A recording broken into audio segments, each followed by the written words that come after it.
राष्ट्रीय घटनाक्रम अंतर्राष्ट्रीय घटनाक्रम को कंप्लीट करने के बाद अब हम पहुंचे हैं आर्थिकी सेगमेंट को कंप्लीट करने। अब सवाल ये है कि आर्थिकी का जो कॉन्सेप्ट है, राष्ट्रीय और अंतर्राष्ट्रीय में तो चलो फिर भी एक बार पढ़ के समझ में आ जाता है। आर्थिकी में बहुत सारे डेटा है, तो इतना आसान तो नहीं है पहली चीज, और बोरिंग भी है। तो अब इसको कैसे सॉल्व किया जाए? तो अगर इस चीज को आपको सॉल्व करना है तो आप क्या करें, 1 मिनट मैं आपको बताता हूँ। तो पेन टैब कनेक्ट नहीं था, इस कारण से थोड़ा टाइम लगा। हाँ, तो आर्थिकी जो है उसको अगर आपको करेक्ट करना है तो उसके लिए आपको रिवीजन पर बहुत फोकस करना पड़ेगा। एक ही इसका तरीका है भाई, क्योंकि याद नहीं होगा ये तो कंफर्म है, रिवीजन ही इसको आपका एकमात्र जो साधन है जिससे आप इस आर्थिकी के सेगमेंट को कवर कर सकते हैं। तो इस वीडियो को आप देखिए, आप ऑफलाइन इस बुक को खरीद लो, 50 रुपए का मिलेगा घटना चक्र का। उसको 10 बार 5 बार ऐसे रिवाइज कर डालो, जैसे हनुमान चालीसा सुबह उठ के पढ़ते हैं या कोई और प्रेयर करते हैं, उसी तरह से आप रखिए, सुबह पढ़ डालिए एक बार रिवाइज। तो अभी 33 डेज हैं, एग्जैक्टली 32 डेज हैं। 33rd जो डेज होगा उसमें आपका एग्जाम है, तो आप 32 डेज है अभी, आप आराम से इसको खत्म कर सकते हैं। ठीक है, तो चलिए शुरुआत करते हैं आर्थिकी के इस सेक्शन की। बहुत सारे डेटा फैक्ट्स हैं, जहाँ तक कोशिश होगी मैं उसको याद कराने की कोशिश भी करवाऊंगा आपसे। तो देखते हैं, वर्ष 2025 की मानव विकास रिपोर्ट में भारत का स्थान कौन सा है? वर्ष 2025 की मानव विकास रिपोर्ट में भारत का स्थान कौन सा है? तो आंसर है 130वां स्थान है। कौन सा स्थान है? 130वां। मानव विकास रिपोर्ट में भारत का स्थान 130वां। आप सोचो 130वां याद कैसे होगा? इसको या तो 10 बार पढ़ें या तो कुछ कनेक्शन बैठाने की कोशिश करें।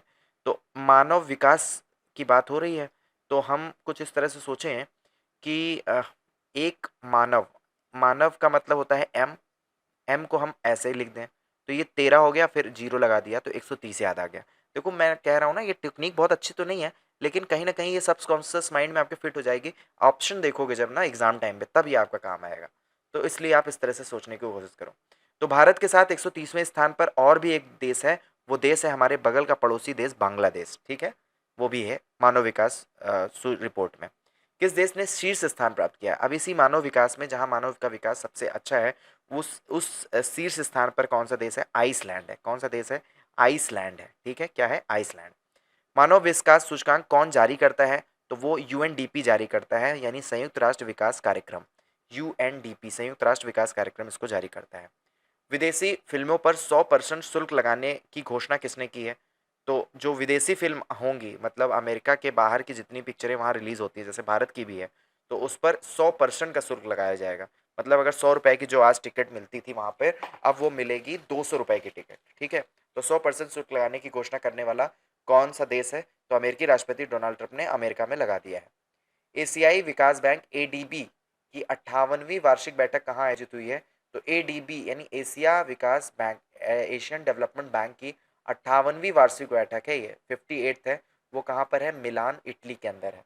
मिलान इटली में 58वीं वार्षिक बैठक एशियाई विकास बैंक की है। 58वीं वार्षिक बैठक कहाँ आयोजित हो रही है? मिलान इटली में। भारतीय प्रतिनिधि मंडल का नेतृत्व किसने किया? प्रतिनिधि मंडल का नेतृत्व की बात हो रही है, तो आंसर है निर्मला सीतारमण, ये वित्त मंत्री हैं। भारतीय प्रतिनिधि मंडल का नेतृत्व किसने किया? निर्मला सीतारमण, ये वित्त मंत्री हैं। इन्होंने भारतीय प्रतिनिधि मंडल का नेतृत्व किया है। एडीपी के वर्तमान अध्यक्ष कौन है? एडीपी के वर्तमान अध्यक्ष हैं मसातो कांडा। एडीबी के वर्तमान अध्यक्ष कौन है? मसातो कांडा। मसातो कांडा एडीबी के वर्तमान अध्यक्ष हैं। एशियाई अवसंरचना निवेश बैंक एआईआईबी का उपाध्यक्ष किसे नियुक्त किया गया है? एआईआईबी यानी एशियाई अवसंरचना निवेश बैंक का उपाध्यक्ष कौन बना है? अजय भूषण पांडे जी बने हैं। तो एशिया अवसंरचना निवेश bank AIIB infrastructural investment bank जो है, वो उसके उपाध्यक्ष हैं, याद रखना अध्यक्ष नहीं है, उपाध्यक्ष हैं। उपाध्यक्ष कौन है? अजय भूषण पांडे जी हैं। कौन है? अजय भूषण पांडे जी। अजय भूषण पांडे जी। कोयला आधारित बिजली उत्पादन में कितनी वृद्धि हुई है? वित्त वर्ष 2025 में कोयला आधारित बिजली उत्पादन जो है हमारे, उसमें वृद्धि हुई है कितनी? 2.8% की। 2.8% की कोयला आधारित बिजली उत्पादन में वृद्धि कितनी हुई है? 2.8% की। 2.8% की वृद्धि कोयला आधारित बिजली उत्पादन में हुई है। वित्त वर्ष 2025 में किस स्रोत की सबसे अधिक वृद्धि रही है? किस स्रोत की सबसे अधिक वृद्धि रही है?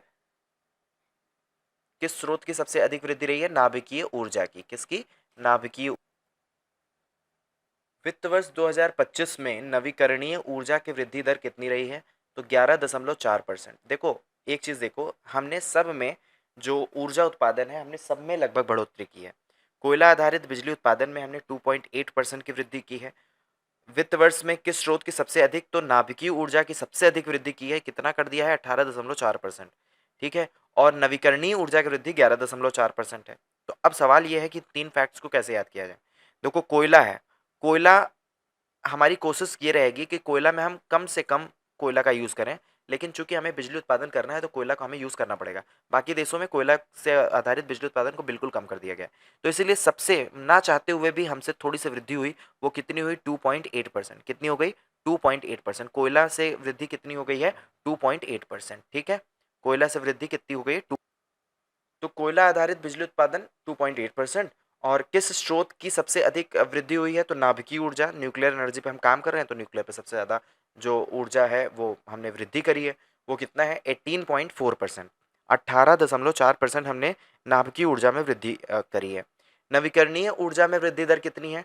तो 11.4। नवीकरणीय और नाभिकीय में हम भी काम कर रहे हैं, तो नाभिकीय में सबसे ज़्यादा 18.4%। देखो, 0.4 दोनों में सेम है। 18% इसमें हो गया, बढ़ गया, इसमें 11% बढ़ गया।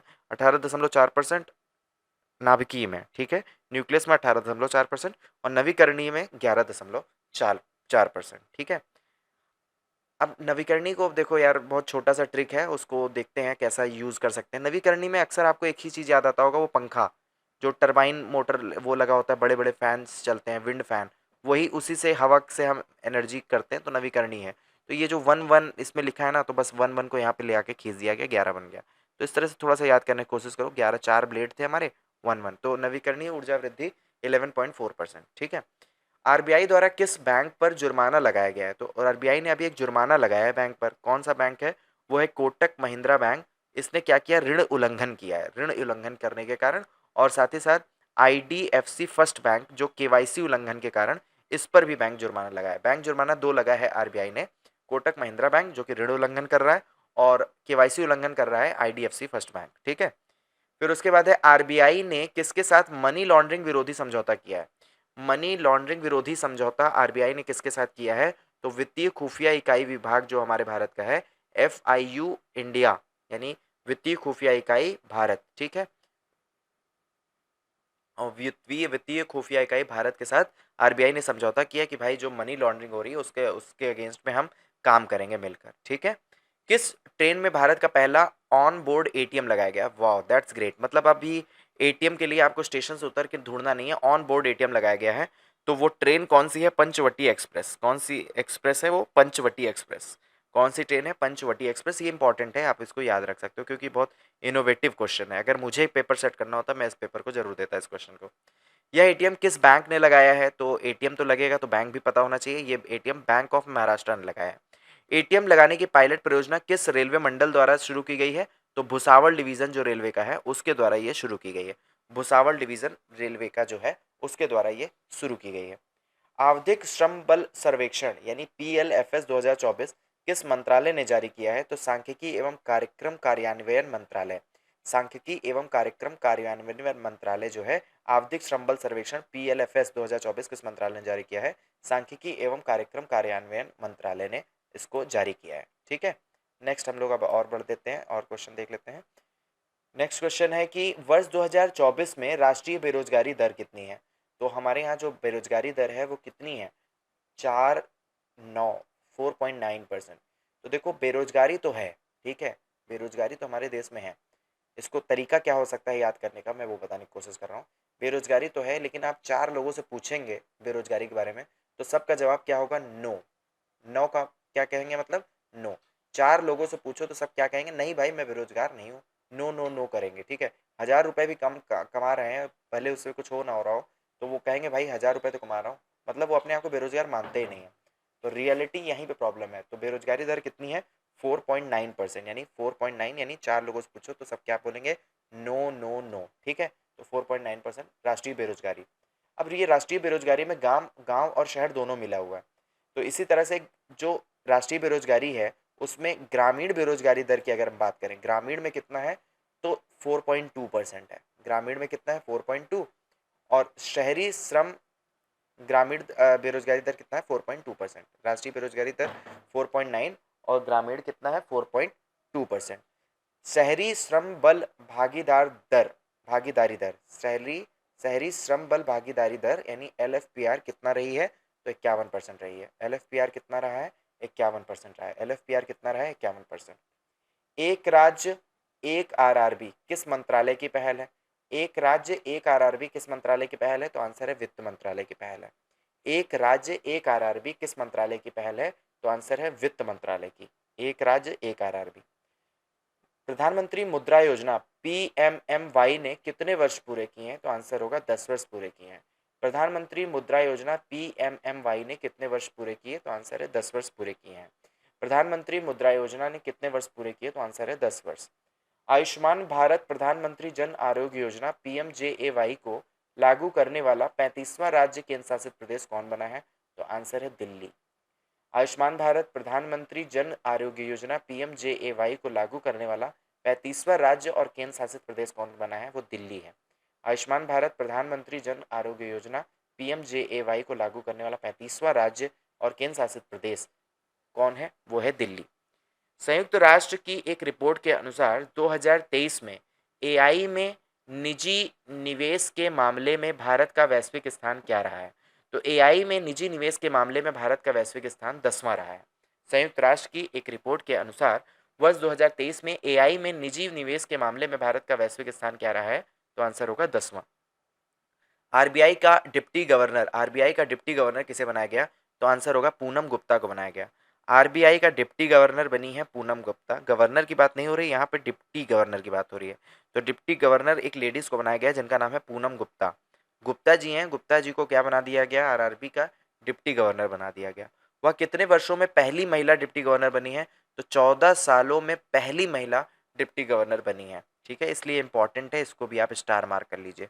RBI का डिप्टी गवर्नर किसे बनाया गया? पूनम गुप्ता को बनाया गया। कितने वर्षों में पहली महिला डिप्टी गवर्नर बनी है? तो 14 वर्षों में। भारतीय रिजर्व बैंक की डिप्टी गवर्नर बनने वाली वह कौन सी महिला है? तो भारतीय रिजर्व बैंक की डिप्टी गवर्नर बनने वाली वो चौथी महिला है।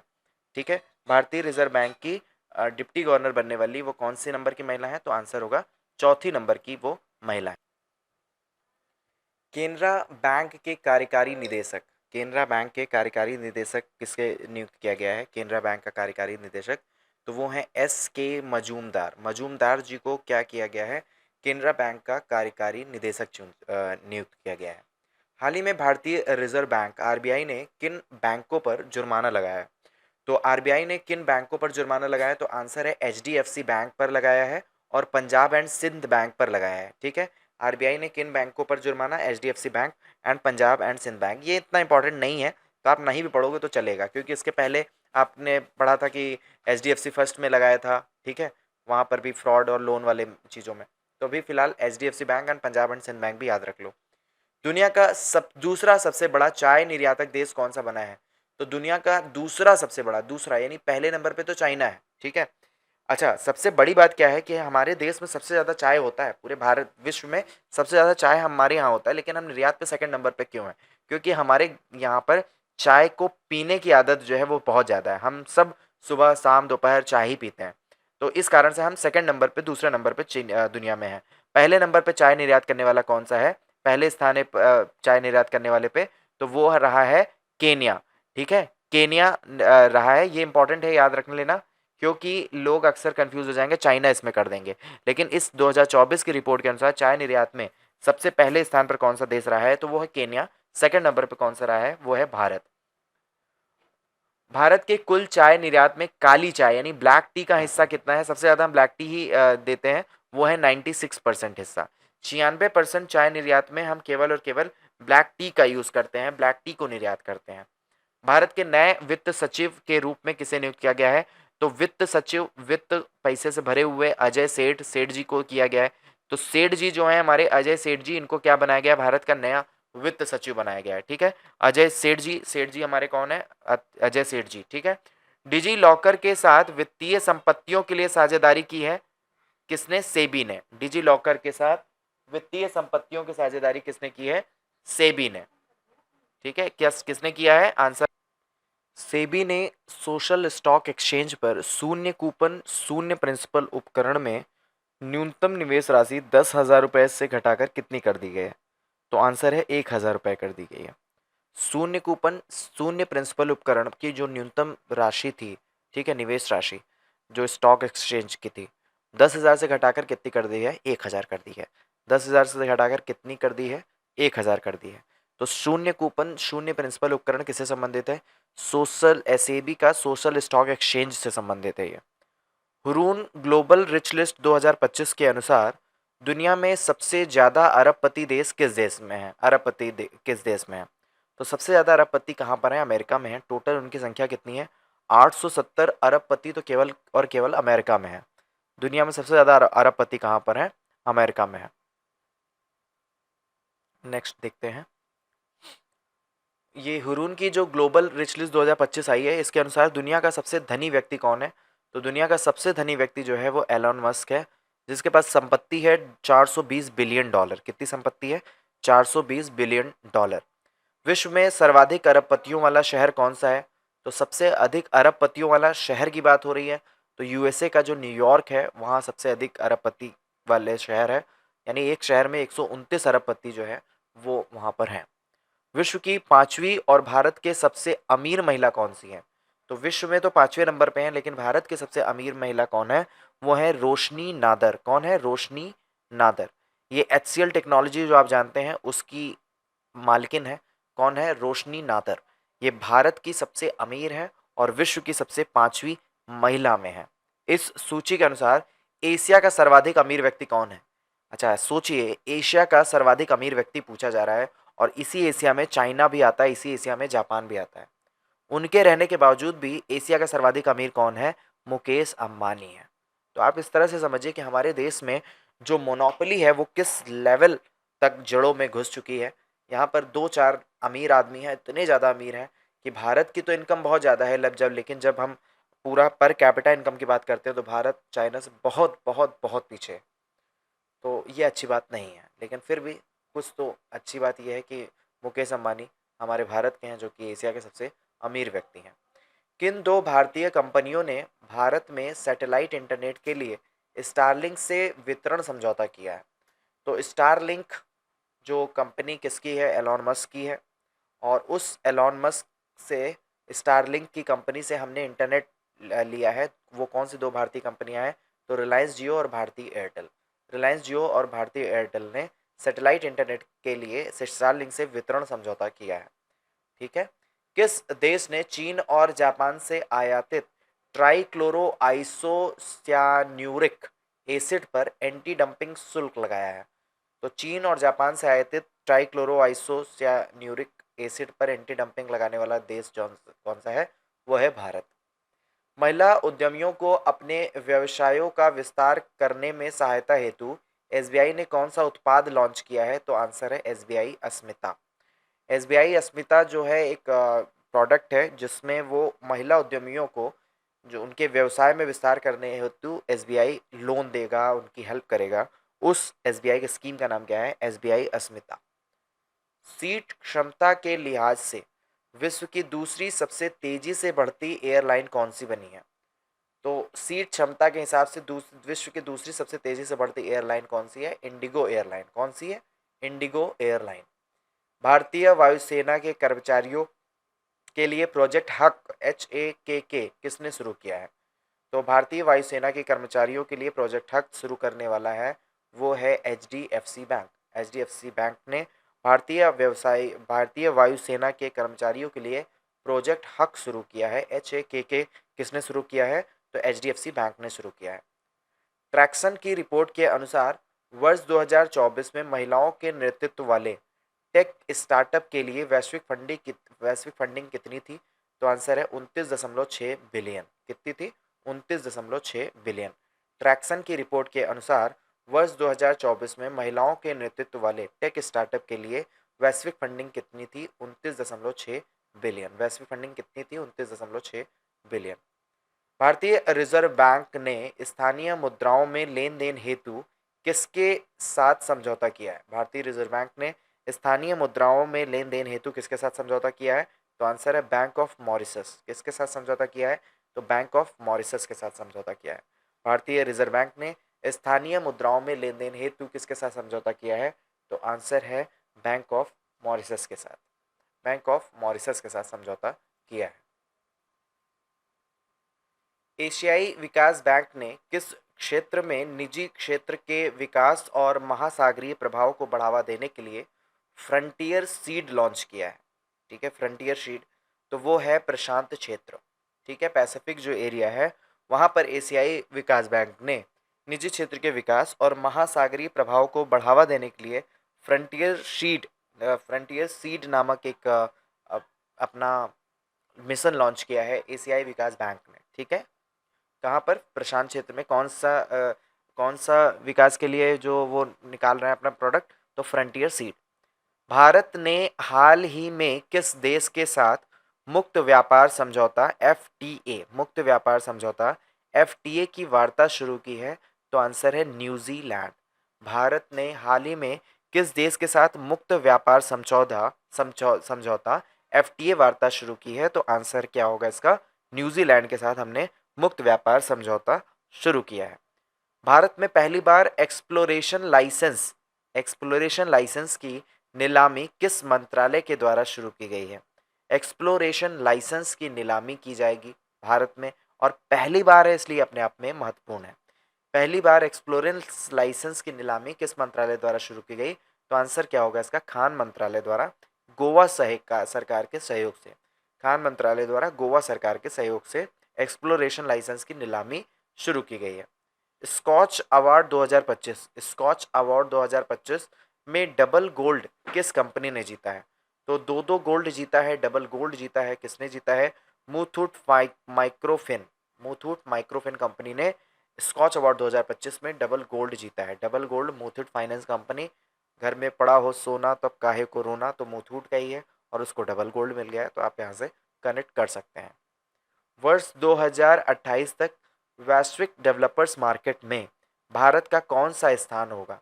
2028 तक वैश्विक डेवलपर्स मार्केट में भारत का कौन सा स्थान होगा? तो आंसर होगा पहला स्थान। वर्ष 2028 तक वैश्विक डेवलपर्स मार्केट में भारत का कौन सा स्थान है? वैश्विक डेवलपर्स मार्केट में भारत का पहला स्थान होने वाला है।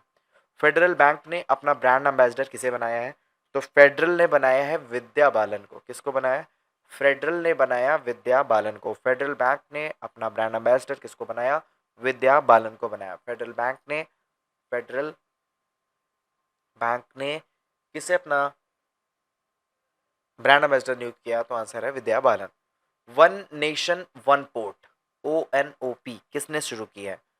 तो ये जो अपना पोत परिवहन और जलमार्ग मंत्री सर्बानंद सोनोवाल जी हैं ना, सर्बानंद सोनोवाल क्या है?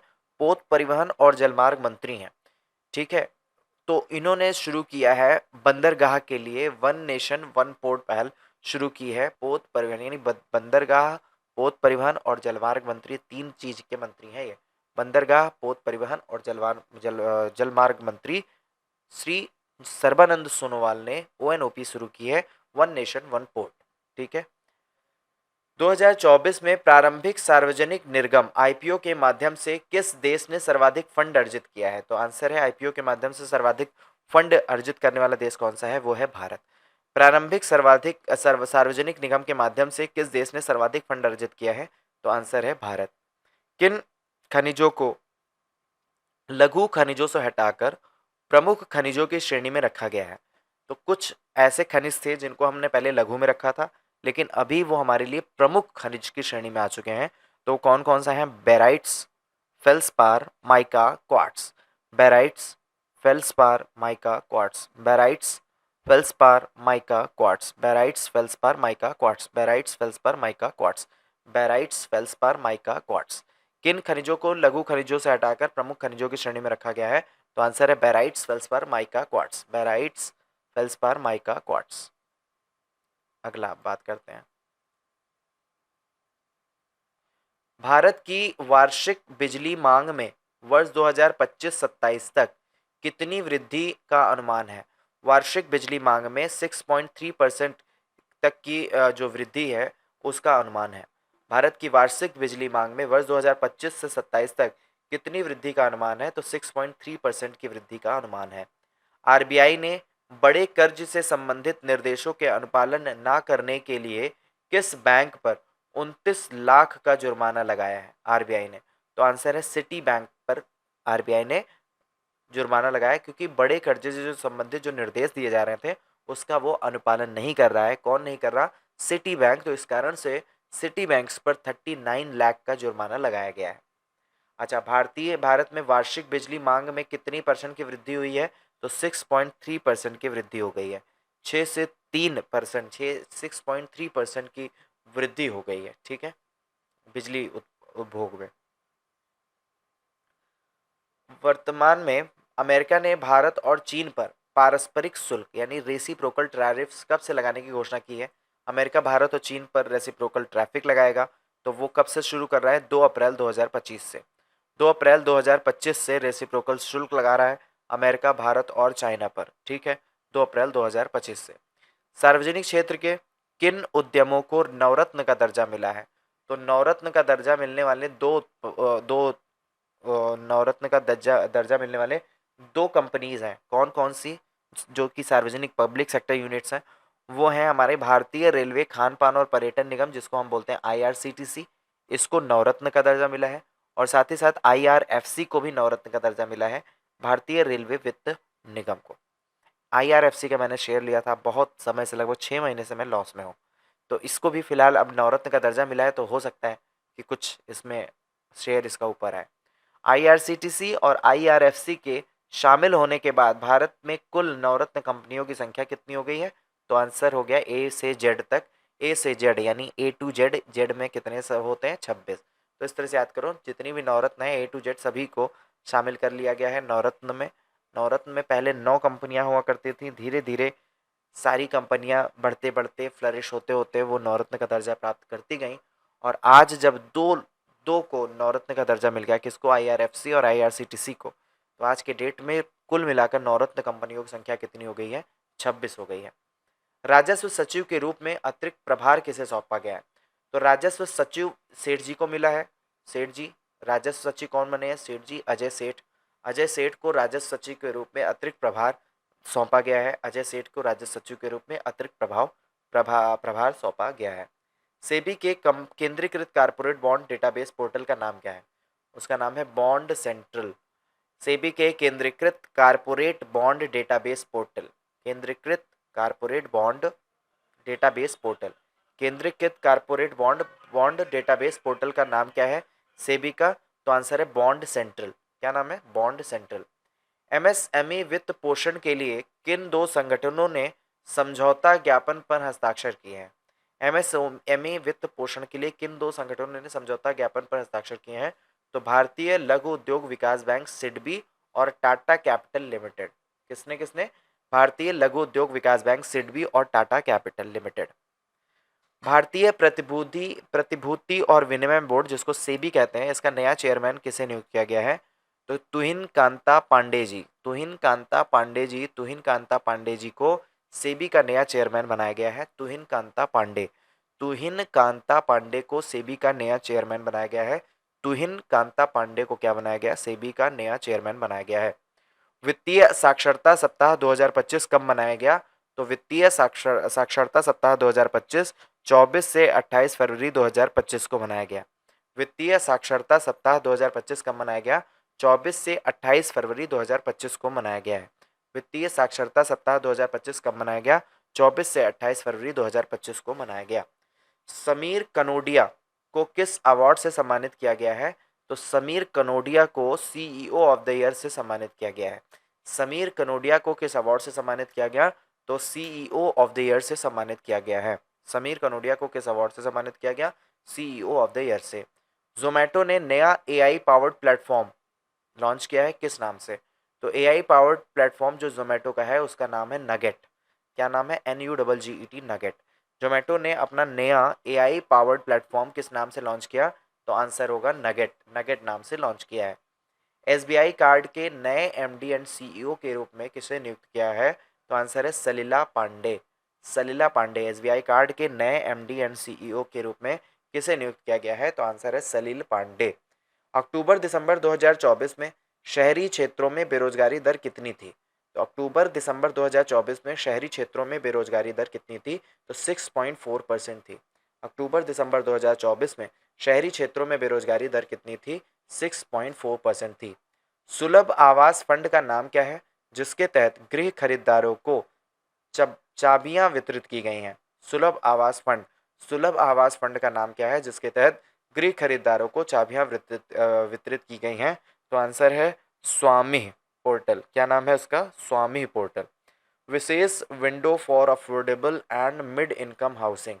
तो सुलभ आवास फंड का नाम क्या है जिसके तहत गृह खरीदारों को चाबियां वितरित की गई? तो आंसर है स्वामी, SWAMIH, यानी विशेष window, special window for affordable and mid income house, affordable and mid income house, special window for affordable and mid income house, स्वामी को चाबियां वितरित की गई हैं। 14 वर्षीय तरलीकृत प्राकृतिक गैस LNG समझौते पर किस किस कंपनियों ने हस्ताक्षर किए हैं? तो एडनॉक गैस और इंडियन ऑयल कॉरपोरेशन। 14 वर्षीय तरलीकृत प्राकृतिक गैस LNG समझौते पर किस किस कंपनियों ने हस्ताक्षर किया है? तो कौन है? 14 वर्षीय तरलीकृत प्राकृतिक गैस LNG का एक समझौता हुआ, तो उसमें कौन कौन सी कंपनियों ने हस्ताक्षर किए हैं? तो ADNOC gas and Indian oil corporation, ठीक ना। एडनॉक गैस ने किया है और साथ ही साथ इंडियन ऑयल कॉरपोरेशन ने किया है। आयुष्मान भारत वय वंदन योजना कहाँ लॉन्च की गई है? तो पूछ रहा है कहाँ लॉन्च की गई है। वय वंदन योजना कहाँ लॉन्च की गई? पुदुचेरी में लॉन्च की गई है। आयुष्मान भारत वय वंदन योजना कहाँ लॉन्च की गई है? तो आंसर होगा पुदुचेरी में लॉन्च की गई है। 7 फरवरी 2025 तक भारत का वर्तमान निवेशी मुद्रा भंडार कितना है? तो 638.26 billion dollar. 638.26 billion dollar. 638.26 billion dollar. 638.26 billion dollar, ये भारत का वर्तमान विदेशी मुद्रा भंडार है। टमाटर की कीमतों को स्थिर करने के लिए किस योजना को स्वीकृत किया गया है? तो इसको स्थिर टमाटर की कीमत को स्थिर रखने के लिए मार्केट इंटरवेंशन स्कीम MIS योजना को शुरू किया है। मार्केट इंटरवेंशन स्कीम MIS योजना को शुरू किया है, क्योंकि आपको पता है कि टमाटर का मार्केट बड़ा ही फ्लक्चुएट होता है। कभी बहुत ज़्यादा महंगा टमाटर हो जाएगा, कभी बहुत ज़्यादा सस्ता हो जाएगा, और जब बहुत ज़्यादा सस्ता हो जाता है तो किसानों को उनकी लागत का भी पैसा नहीं मिल पाता। ऐसी स्थिति में किसानों को बहुत बड़ा लॉस होता है। उन्हें अपने टमाटर यहाँ तक कि फेंकने पड़ जाते हैं, क्योंकि वो बेचने ले जाएंगे तो भी उनको पैसा नहीं मिल रहा है बेचने में, बल्कि उनका जो पेट्रोलिंग है वो सब भी खर्च हो रहा है। इसलिए उनको बेहतर लगता है कि उसको फेंक ही दिया जाए। तो ऐसी स्थिति में, और आपको ये भी पता है टमाटर बहुत जल्दी ख़राब भी हो जाते हैं, तो ऐसी स्थिति में इन सब समस्याओं से बचने के लिए भारत सरकार ने एक स्कीम बनाई है जिसका नाम है मार्केट इंटरवेंशन स्कीम। इस योजना के अनुसार हम टमाटर की जो कीमतें हैं उसको स्थिर कर सकेंगे, फ्लैक्चुएट नहीं होंगी, ना ज़्यादा महंगी होंगी ना ही ज़्यादा एकदम सस्ती हो जाएंगी, स्थिर रहेंगी। उस स्कीम का नाम क्या है? मार्केट इंटरवेंशन स्कीम, भारत सरकार का है। केंद्रीय बजट 2025-26 किसने प्रस्तुत किया? तो केंद्रीय बजट 2025-26 निर्मला सीतारमण वित्त मंत्री हैं। केंद्रीय वित्त मंत्री निर्मला सीतारमण जी ने केंद्रीय बजट 2025-26 प्रस्तुत किया है। 25-26 के बजट का व्यय अनुमान कितना है? तो ये बहुत इंपॉर्टेंट है, ये वर्ड ये याद रखिएगा। 50, 65, 345 कितना है? 50, 65, 345। केंद्रीय बजट 2025-26 किसने प्रस्तुत किया है? तो केंद्रीय वित्त मंत्री निर्मला सीतारमण प्रस्तुत की हैं, ये आपको पता चल गया है। अब यहाँ पर थोड़ा सा हम बजट के बारे में पढ़ लेंगे, जो मुझे यहाँ इस पर्टिकुलर वीडियो में हम बता सकते हैं उसके बारे में मैं कोशिश करूँगा मैं आपको बता दूँ। तो बजट व्यय का अनुमान कितना है? 50, 65, 345, ठीक है। 50,65,345 करोड़। तो 50, 65, 345, दो बार बोलिए। 50, 65, 345, 50, 65, 345, 50, 65, 345, 50, 65, 345, 50, 65, 345 करोड़, ये बजट व्यय है, ठीक है। अब बजट व्यय में अभी हम कुछ चीज़ों को पढ़ेंगे। ये है लिखा राजकोषीय घाटा और एक है राजस्व घाटा। तो राजकोषीय घाटे का लक्ष्य क्या है? जीडीपी का 4.4%, राजकोषीय 4.4%, और राजस्व कितना है? जीडीपी का 1.5%। देखो बहुत ज़्यादा तो डिटेल में नहीं जाऊंगा, लेकिन एक मोटा मोटा बताता हूँ कि सरकार जो होती है, सरकार के पास कुछ खर्चे हैं। सरकार जो है, जैसे हमारे पास हमारी सैलरी आती है तो हम उससे हम पैसे खर्च करते हैं, उसी तरह से सरकार की कुछ आय है और कुछ उसका खर्च है। ठीक है। जब सरकार खर्च आय जो है वो जो हम टैक्सेस देते हैं, जीएसटी से उसको पैसा मिलता है, इन सब पैसे जब आते हैं, ठीक है, जब ये सब पैसा आता है और फिर उसके बाद उनको सरकारी कर्मचारियों को सैलरी देना है, फिर सब्सिडी देनी है, हॉस्पिटल में खर्च करना है, तो ये सारी चीज़ें जो हैं, मतलब आय आया हमारा इन सब चीज़ों से खर्च, तो इसको रेवेन्यू रिसिप्ट बोलते हैं, यानी राजस्व आय और राजस्व व्यय। तो इसमें जब अंतर होता है तो उसको कहते हैं राजस्व घाटा, मतलब राजस्व आय से ज़्यादा राजस्व व्यय हो गया तो राजस्व घाटा। और ये हमेशा होता है क्योंकि हमारा भारत एक डेवलपिंग स्टेट है, डेवलपिंग कंट्री में हमेशा ऐसा होता है। तो राजस्व घाटा का खर्च जो है वो 1.5% है। लेकिन अब सवाल है कि राजकोषीय घाटा क्या होता है। तो मैंने आपको बताया कि अभी आपका खर्च जो सरकार का था वो सैलरी में थी, सब्सिडी में थी, लेकिन मैंने ये नहीं बताया कि भाई जो ओवर ब्रिज बन रहा है, सड़कें बन रही हैं, हाईवेज बन रहा है, ये कहाँ चला गया। तो ये जो खर्च है ना, वो जो खर्च है वो राजकोषीय खर्च है, राजकोषीय खर्च से। तो अब सरकार का एक एक आय राजस्व आय था, रेवेन्यू रिसिप्ट, जिसमें उसने टैक्स से पैसे लिए, इनकम टैक्स पैसा, जीएसटी, इन सब से पैसा कमाया था।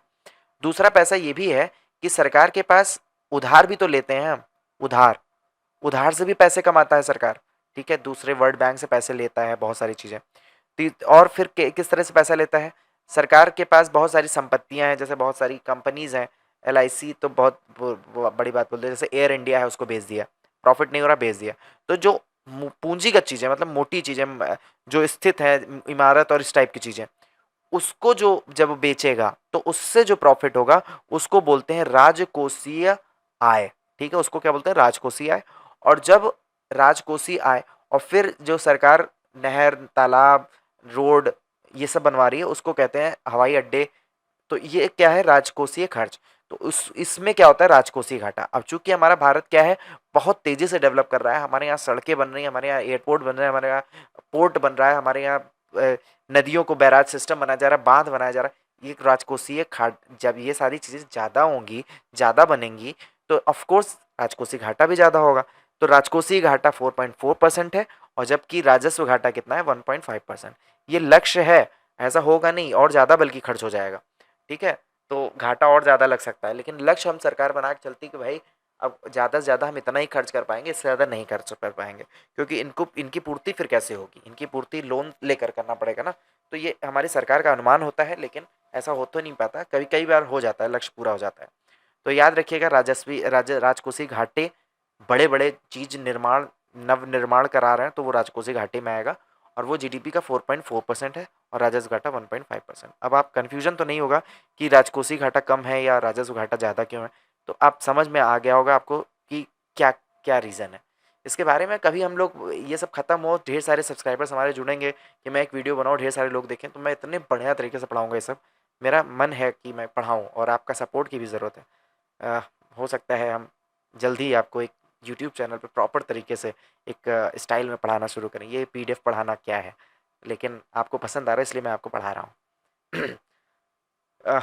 फाइनेंशियल ईयर 2024-25 के लिए संशोधित अनुमान में राजकोषीय घाटा कितना है। तो अभी संशोधित अनुमान भी बोल दिया गया, राजकोषीय घाटा जो 4.4% हमने सोचा था, अभी जो 24-25 का जो फाइनेंशियल ईयर का जो संशोधित अनुमान है वो 4.8% है। ठीक है, कुल व्यय का कितना प्रतिशत रक्षा मंत्रालय को आवंटित किया गया है, तो 13.4, यानी अगर हम 100 रुपये हमारी आमदनी है, 100 रुपये आमदनी में हम 13.4% तो केवल और केवल रक्षा मंत्रालय पर खर्च कर रहे हैं। जल शक्ति मंत्रालय के लिए प्रस्तावित आवंटन कितना है, तो जल शक्ति 99,503। ठीक है, 99,503 जल शक्ति मंत्रालय के लिए प्रस्तावित आवंटन है कि भाई 99,503 करोड़ रुपए जल शक्ति मंत्रालय खर्च करेगा। बजट 2025-26 में शुरू की गई कृषि विकास योजना का नाम क्या है, तो कृषि विकास योजना का नाम क्या है, प्रधानमंत्री धन धान्य कृषि योजना। क्या नाम है, प्रधानमंत्री धन धान्य कृषि योजना। दालों में आत्मनिर्भरता मिशन, दालों में आत्मनिर्भरता मिशन के तहत किन दालों पर ध्यान दिया जाएगा, तो अरहर और उड़द और मसूर, तूर दाल जिसको बोलते हैं, यानी अरहर, उड़द और मसूर, और अरहर, उड़द और मसूर दालों में आत्मनिर्भरता मिशन के तहत किन दालों पर ध्यान दिया जाएगा, तो तूर यानी अरहर, उड़द और मसूर के दालों पर ध्यान दिया जाएगा। बजट 2025-26 में मत्स्य पालन विकास के लिए किसको फोकस किया गया है, तो मत्स्य पालन विकास के लिए अंडमान और निकोबार तथा लक्षद्वीप समूह को फोकस किया गया है। मत्स्य पालन विकास के लिए किसको फोकस किया गया है? अंडमान और निकोबार तथा लक्षद्वीप समूह को फोकस किया गया है। किसान क्रेडिट कार्ड योजना के तहत ऋण सीमा कितनी बढ़ाई गई है? ऋण सीमा बढ़ाई गई है 5 लाख सॉरी। किसान क्रेडिट कार्ड के तहत जो ऋण सीमा है जो बढ़ाकर कितनी कर दी गई है? पहले 3 लाख हुआ करती थी, अभी 3 लाख से बढ़ाकर 5 लाख कर दिया गया है। 12.7 लाख मीट्रिक टन वार्षिक क्षमता वाला एक यूरिया संयंत्र कहाँ स्थापित करने की घोषणा की गई है?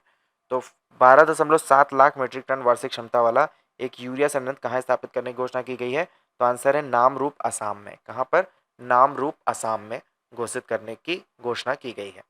पहली बार उद्यमिता करने वाली 5 लाख महिलाएं अनुसूचित जाति और अनुसूचित जनजाति के लिए कितनी राशि तक के टर्म लोन प्रदान किए जाएंगे? तो आंसर है 2 करोड़। ठीक है, पहली बार उद्यमिता करने वाली 5 लाख महिलाएं अनुसूचित जाति और अनुसूचित जनजाति के लिए कितनी राशि तक के टर्म लोन प्रदान किए जाएंगे? तो आंसर है 2 करोड़। ठीक है, वित्त वर्ष 2024-25 के लिए 24-25 के लिए वास्तविक जीडीपी वृद्धि का अनुमान कितना है? तो जीडीपी फाइनेंशियल ईयर 2025 के लिए वास्तविक जीडीपी वृद्धि का अनुमान जो है वो है 6.4%। वित्त वर्ष 2024-25 के लिए वास्तविक जीडीपी वृद्धि का अनुमान कितना है? तो 6.4% है। फाइनेंशियल ईयर 2025 के लिए वास्तविक सकल मूल्य संवर्धन जीवीए मूल्य वृद्धि का अनुमान कितना है? 6.4%। जीवीए 6.4%। ठीक है, वास्तविक जीडीपी वृद्धि का अनुमान कितना है? 6.4%। वास्तविक सकल मूल्य संवर्धन वृद्धि का अनुमान कितना है? 6.4%। वास्तविक जीडीपी वृद्धि का अनुमान कितना है? तो 6.3 फाइनेंशियल ईयर 2026 के लिए। ठीक है, वो कितना है 2026 के लिए? 6.3 से 6.8, ये 2026 के लिए। 2024-25 के पहले 9 महीनों में कुल निर्यात में कितनी वृद्धि हुई है? कुल निर्यात में कितनी वृद्धि हुई? 6% की वृद्धि हुई है। निर्यात के पहले 9 महीनों में हमने वृद्धि करी है। कुल निर्यात की कितनी वृद्धि की है? 6%। फाइनेंशियल 2025 के पहले 9 महीनों में सेवाओं में निर्यात में कितनी वृद्धि हुई है? तो सेवाओं में हमने 11.6% किया है। सेवाओं में कितना है? 11.6% किया है। आईएमएफ के अनुसार वर्ष 2024 में वैश्विक मुद्रास्फीति दर कितनी थी? वैश्विक मुद्रास्फीति दर कितनी थी? 5.7%। आईएमएफ के अनुसार वर्ष 2024 में वैश्विक मुद्रास्फीति दर कितनी थी? 5.7%। फाइनेंशियल ईयर 2025 प्रथम अग्रिम अनुमान में अपेक्षित औद्योगिक वृद्धि दर कितनी है? 6.2%। फाइनेंशियल ईयर 2025 प्रथम अग्रिम अनुमान में अपेक्षित औद्योगिक वृद्धि दर कितनी है? 6.2%। फाइनेंशियल ईयर 2014 में सेवा क्षेत्र का कुल सकल मूल्य संवर्धन जीवीए में योगदान 50.6% था। फाइनेंशियल ईयर 2025 में बढ़कर कितना हो गया है? 55% हो गया है। जो फाइनेंशियल ईयर 2014 में सेवा क्षेत्र का कुल सकल मूल्य संवर्धन जीवीए में योगदान जो 50.6% का था, वो फाइनेंशियल ईयर 2025 आते आते जो 50.6% है वो कितना बढ़कर हो गया है? 55% हो गया है। फाइनेंशियल ईयर 2024 जो अंतिम अनुमान में कृषि और संबद्ध कार्यकलाप क्षेत्र का देश के सकल घरेलू यानी जीडीपी में योगदान कितना है? तो लगभग 16% जीडीपी में योगदान कृषि और संबद्ध कार्यकलाप का है। कृषि और उनसे संबंधित जो चीज़ें हैं वो हमारे देश में 16% कंट्रीब्यूट करती हैं जीडीपी में। जीडीपी में कंट्रीब्यूशन कृषि जीडीपी में कॉन्ट्रीब्यूशन कृषि का कितना है? 16%। आगे देखते हैं नेक्स्ट। ये सारे आपको एक बार में नहीं याद होंगे भाई साहब, ये कंफर्म है। इसको आपको बार बार रिवीजन करना ही पड़ेगा। 2023-24 जुलाई जून में बेरोजगारी दर घटकर कितनी हो गई है? घटी है बेरोजगारी दर 3.2%। बेरोजगारी दर कितनी घटकर कम हो गई है? 3.2%। वित्त वर्ष 2023-24 में बेरोजगारी दर घटकर कितनी हो गई? 3.2% हो गई है। 5 लाख एमएसएमईज को डिजिटल कॉमर्स के लिए ओपन नेटवर्क पर लाने के लिए कौन सी पहल शुरू की गई है? तो आंसर है टीम पहल। क्या शुरू की गई है? टीम पहल। 5 लाख एमएसएमईज को डिजिटल कॉमर्स के लिए ओपन नेटवर्क पर लाने की कौन सी पहल शुरू की गई? तो आंसर है टीम पहल। ठीक है, बहुत बड़ी पहल है एक तरह से। टीम पहल में क्या किया जाएगा कि 5 लाख एमएसएमईज जो medium micro small medium enterprises हैं उनको ओपन नेटवर्क डिजिटल कॉमर्स के लिए ओपन नेटवर्क में लाया जाएगा। तकनीकी खामियों की रिपोर्टिंग हेतु आई स्पॉट पोर्टल किसने लॉन्च किया है? तकनीकी खामियों की रिपोर्टिंग के लिए आई स्पॉट पोर्टल किसने लॉन्च किया है? तो भारतीय प्रतिभूति एवं विनिमय बोर्ड सेबी ने किया है। तकनीकी खामियों की रिपोर्टिंग हेतु आई स्पॉट पोर्टल किसने लॉन्च किया है? भारतीय प्रतिभूति और विनिमय बोर्ड सेबी ने। वित्तीय स्वास्थ्य सूचकांक 2025 जारी किया है किसने? नीति आयोग ने जारी किया है। वित्तीय स्वास्थ्य सूचकांक 2025 जारी किया है नीति आयोग ने। किसे आईडीबीआई बैंक के एमडी एंड सीईओ के रूप में फिर से नियुक्त किया गया है? तो आंसर होगा राकेश शर्मा। आईडीबीआई बैंक के एमडी और सीईओ के रूप में किसे फिर से नियुक्त किया गया है? तो आंसर है राकेश शर्मा को किया गया है। आईडीबीआई बैंक के एमडी एंड सीईओ के रूप में किसे नियुक्त किया गया है? राकेश शर्मा को। रिलायंस पावर लिमिटेड के सीईओ के रूप में नीरज पारख। रिलायंस पावर लिमिटेड के सीईओ कौन है? नीरज पारख। नीरज पारख। तो रिलायंस पावर अगर आपने ध्यान दिया हो तो रिलायंस पावर के जो शेयर्स थे वो 20-25 रुपए में चल रहे थे और आज 63 रुपए में हो गए हैं लगभग 6 महीने में। यानी जिन्होंने भी बहुत बड़ा इन्वेस्टमेंट किया होगा उनका 3 गुना, केवल और केवल महज 3 से 4 महीने में उनका 3 गुना उनका शेयर वैल्यूज हो चुकी है। तो कैसे, ये कौन लोग हैं जिन्होंने परख कर रिलायंस पावर का शेयर लिया था? ठीक है, तो आप इस तरह से याद कर सकते हो। रिलायंस पावर लिमिटेड के सीईओ के रूप में किसे नियुक्त किया गया? तो आंसर है नीरज पारख को। और आईडीबीआई बैंक के MD and CEO Rakesh Sharma को। आईडीबीआई बैंक के एमडी एंड सीईओ कौन है? राकेश शर्मा। प्राकृतिक कटे और पॉलिश किए गए हीरे के शुल्क मुक्त आयात के लिए कौन सी योजना शुरू की गई है? तो जो पॉलिश किया हुआ हीरा और कटा हुआ हीरा है उनको ट्रेड फ्री मतलब टैक्स फ्री आयात हम कर सकेंगे, उसके लिए एक योजना शुरू की गई है जिसका नाम है डायमंड इम्प्रेस्ड ऑथराइजेशन DIA योजना। डायमंड इम्प्रेस्ड ऑथराइजेशन DIA योजना। Grey market grey market trading को रोकने के लिए एक योजना किसके द्वारा बनाई जा रही है जिसमें निवेशक आईपीओ के आवंटन के तुरंत बाद अपने शेयर बेच सकते हैं? ग्रे मार्केट ट्रेडिंग को रोकने के लिए एक योजना है किसके द्वारा बनाई जा रही है जिसमें निवेशक आईपीओ के आवंटन के तुरंत बाद अपने शेयर बेच सकते हैं? तो वो योजना बना रहा है सेबी। ठीक, कौन बना रहा है? सेबी। भारतीय रिजर्व बैंक आरबीआई ने अप्रवासी भारतीयों यानी एनआरआई को विदेश में कौन सी नई सुविधा की अनुमति दी है? तो रुपया खाते खोलने की अनुमति दी है। आरबीआई ने अप्रवासी भारतीयों को विदेश में कौन सी नई सुविधा की अनुमति दी है? तो रुपया खाता खोलने की अनुमति दी है। रिजर्व बैंक ऑफ इंडिया ने अप्रवासी भारतीयों को विदेश में कौन सी नई सुविधा की अनुमति दी है? तो रुपया खाता खोलने की अनुमति दी है। एम्पॉवर ब्रिज सपनों की उड़ान। एम्पॉवर ब्रिज सपनों की उड़ान की शुरुआत किसने की है? तो महिला उद्यमिता मंच नीति आयोग ने की है। किसने की है? महिला उद्यमिता मंच नीति आयोग ने। एम्पावर ब्रिज सपनों की उड़ान की शुरुआत किसने की है? महिला उद्यमिता मंच नीति आयोग ने की है। हेनली पासपोर्ट इंडेक्स 2025 की रैंकिंग में भारत का कौन सा स्थान है? हेनली पासपोर्ट इंडेक्स 2025 की रैंकिंग में 85वां स्थान है किसका? भारत का। हेनली पासपोर्ट इंडेक्स 2025 की रैंकिंग में भारत का कौन सा स्थान है? आंसर है 85वां स्थान है। विश्व व्यापार संगठन WTO ने इस वर्ष अपनी कौन सी वर्षगांठ मनाई है? इस वर्ष अपनी कौन सी वर्षगांठ मनाई है? तो 30वीं वर्षगांठ मनाई है। WTO ने कौन सी वर्षगांठ मनाई है? तो आंसर है 30वीं। विश्व व्यापार संगठन की स्थापना कब हुई? तो 1 जनवरी 1995 को हुई है। विश्व व्यापार संगठन WTO वर्ल्ड ट्रेड ऑर्गेनाइजेशन की स्थापना कब हुई? 1 जनवरी 1995 में। WTO का मुख्यालय कहाँ है? जिनेवा स्विट्जरलैंड में है। WTO का मुख्यालय कहाँ है? जिनेवा स्विट्जरलैंड में है। किस पुनर्निर्मित ई नीलामी पोर्टल को लॉन्च किया गया है? तो आंसर है बांकनेट। बांकनेट। किस पुनर्निर्मित ई नीलामी पोर्टल को लॉन्च किया गया है? किस पुनर्निर्मित ई नीलामी पोर्टल को लॉन्च किया गया है? तो आंसर है बांकनेट। बांकनेट एक ई नीलामी पोर्टल है, उसको लॉन्च किया गया है जिसका नाम क्या है? BAANKNET, बांकनेट। एनपीसीआई द्वारा यूपीआई ऐप्स के लिए नई मार्केट कैप अनुपालन समय सीमा कब तक बढ़ा दी गई है? तो 31 दिसंबर 2026 तक बढ़ा दी गई है। एनपीसीआई द्वारा यूपीआई ऐप्स के लिए एक नई मार्केट कैप अनुपालन समय सीमा कब तक बढ़ा दी गई है? तो 31 दिसंबर 2026 तक बढ़ा दी गई है। प्रधानमंत्री फसल बीमा योजना और पुनर्गठित मौसम आधारित फसल बीमा योजना को किस वर्ष तक बढ़ा दिया गया है? तो वर्ष 2025-26 तक बढ़ा दिया गया है। प्रधानमंत्री फसल बीमा योजना और पुनर्गठित मौसम आधारित फसल बीमा योजना को किस वर्ष तक बढ़ा दिया गया है? वर्ष 2025-26 तक बढ़ा दिया गया है। भारत अब विदेशी मुद्रा भंडार के मामले में विश्व में किस स्थान पर है? तो आंसर है चौथे स्थान पर है। भारत अब विदेशी मुद्रा भंडार के मामले में विश्व में किस स्थान पर है? तो आंसर होगा चौथे स्थान पर है। भारत का वर्ष 2023-24 में कोयला उत्पादन कितना था? तो कोयला 23-24 में जो कोयला उत्पादन था वो कितना था? 997.826, 997.826, 997.826, 997.826, 997.826, 997.826। भारत का वर्ष 2023-24 में कोयला उत्पादन कितना था?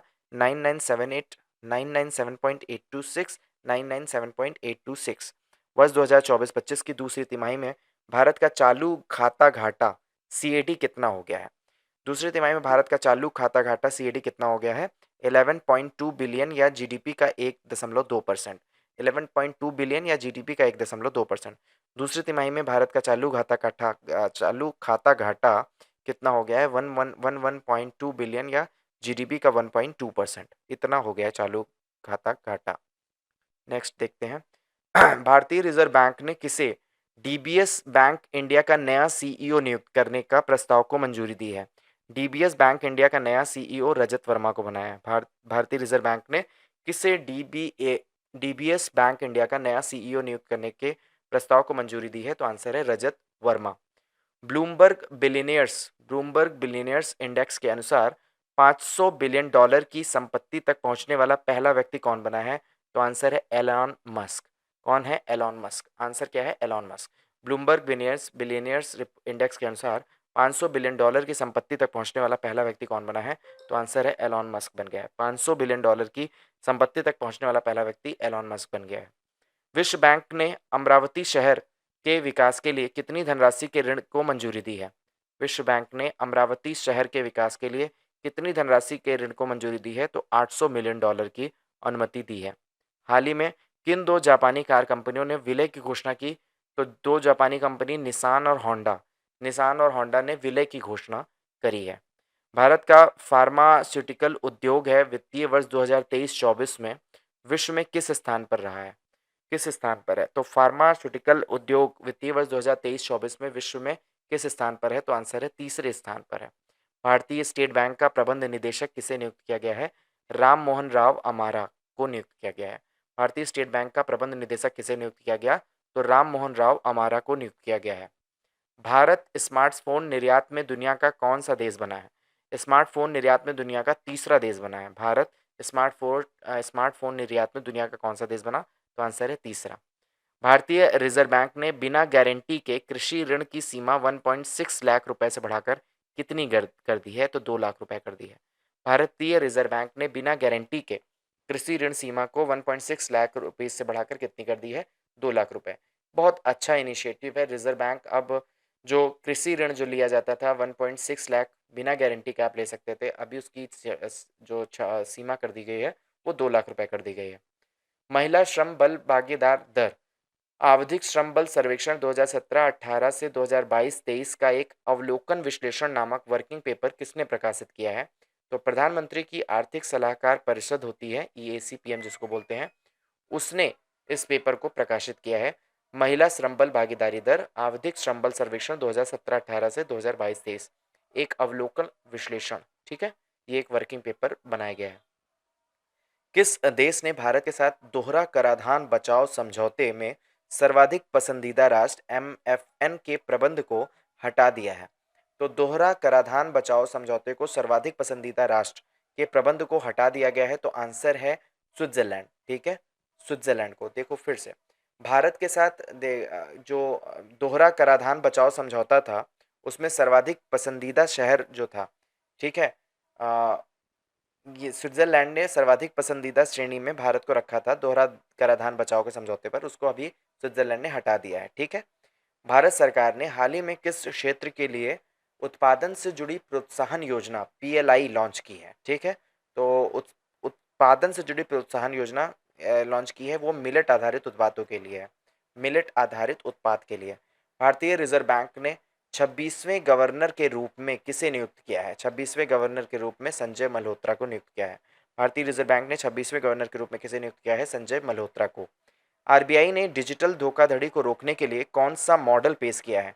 RBI ने डिजिटल धोखाधड़ी को रोकने के लिए म्यूल हंटर AI नामक मॉडल को पेश किया है। क्या पेश किया है? Mule Hunter AI. सेबी ने किस कंपनी पर 9 लाख रुपए का जुर्माना लगाया है? तो रिलायंस सिक्योरिटीज पर लगाया है। किस पर? रिलायंस सिक्योरिटीज पर। सेबी ने किस कंपनी पर 9 लाख रुपए का जुर्माना लगाया? तो आंसर है रिलायंस सिक्योरिटीज पर।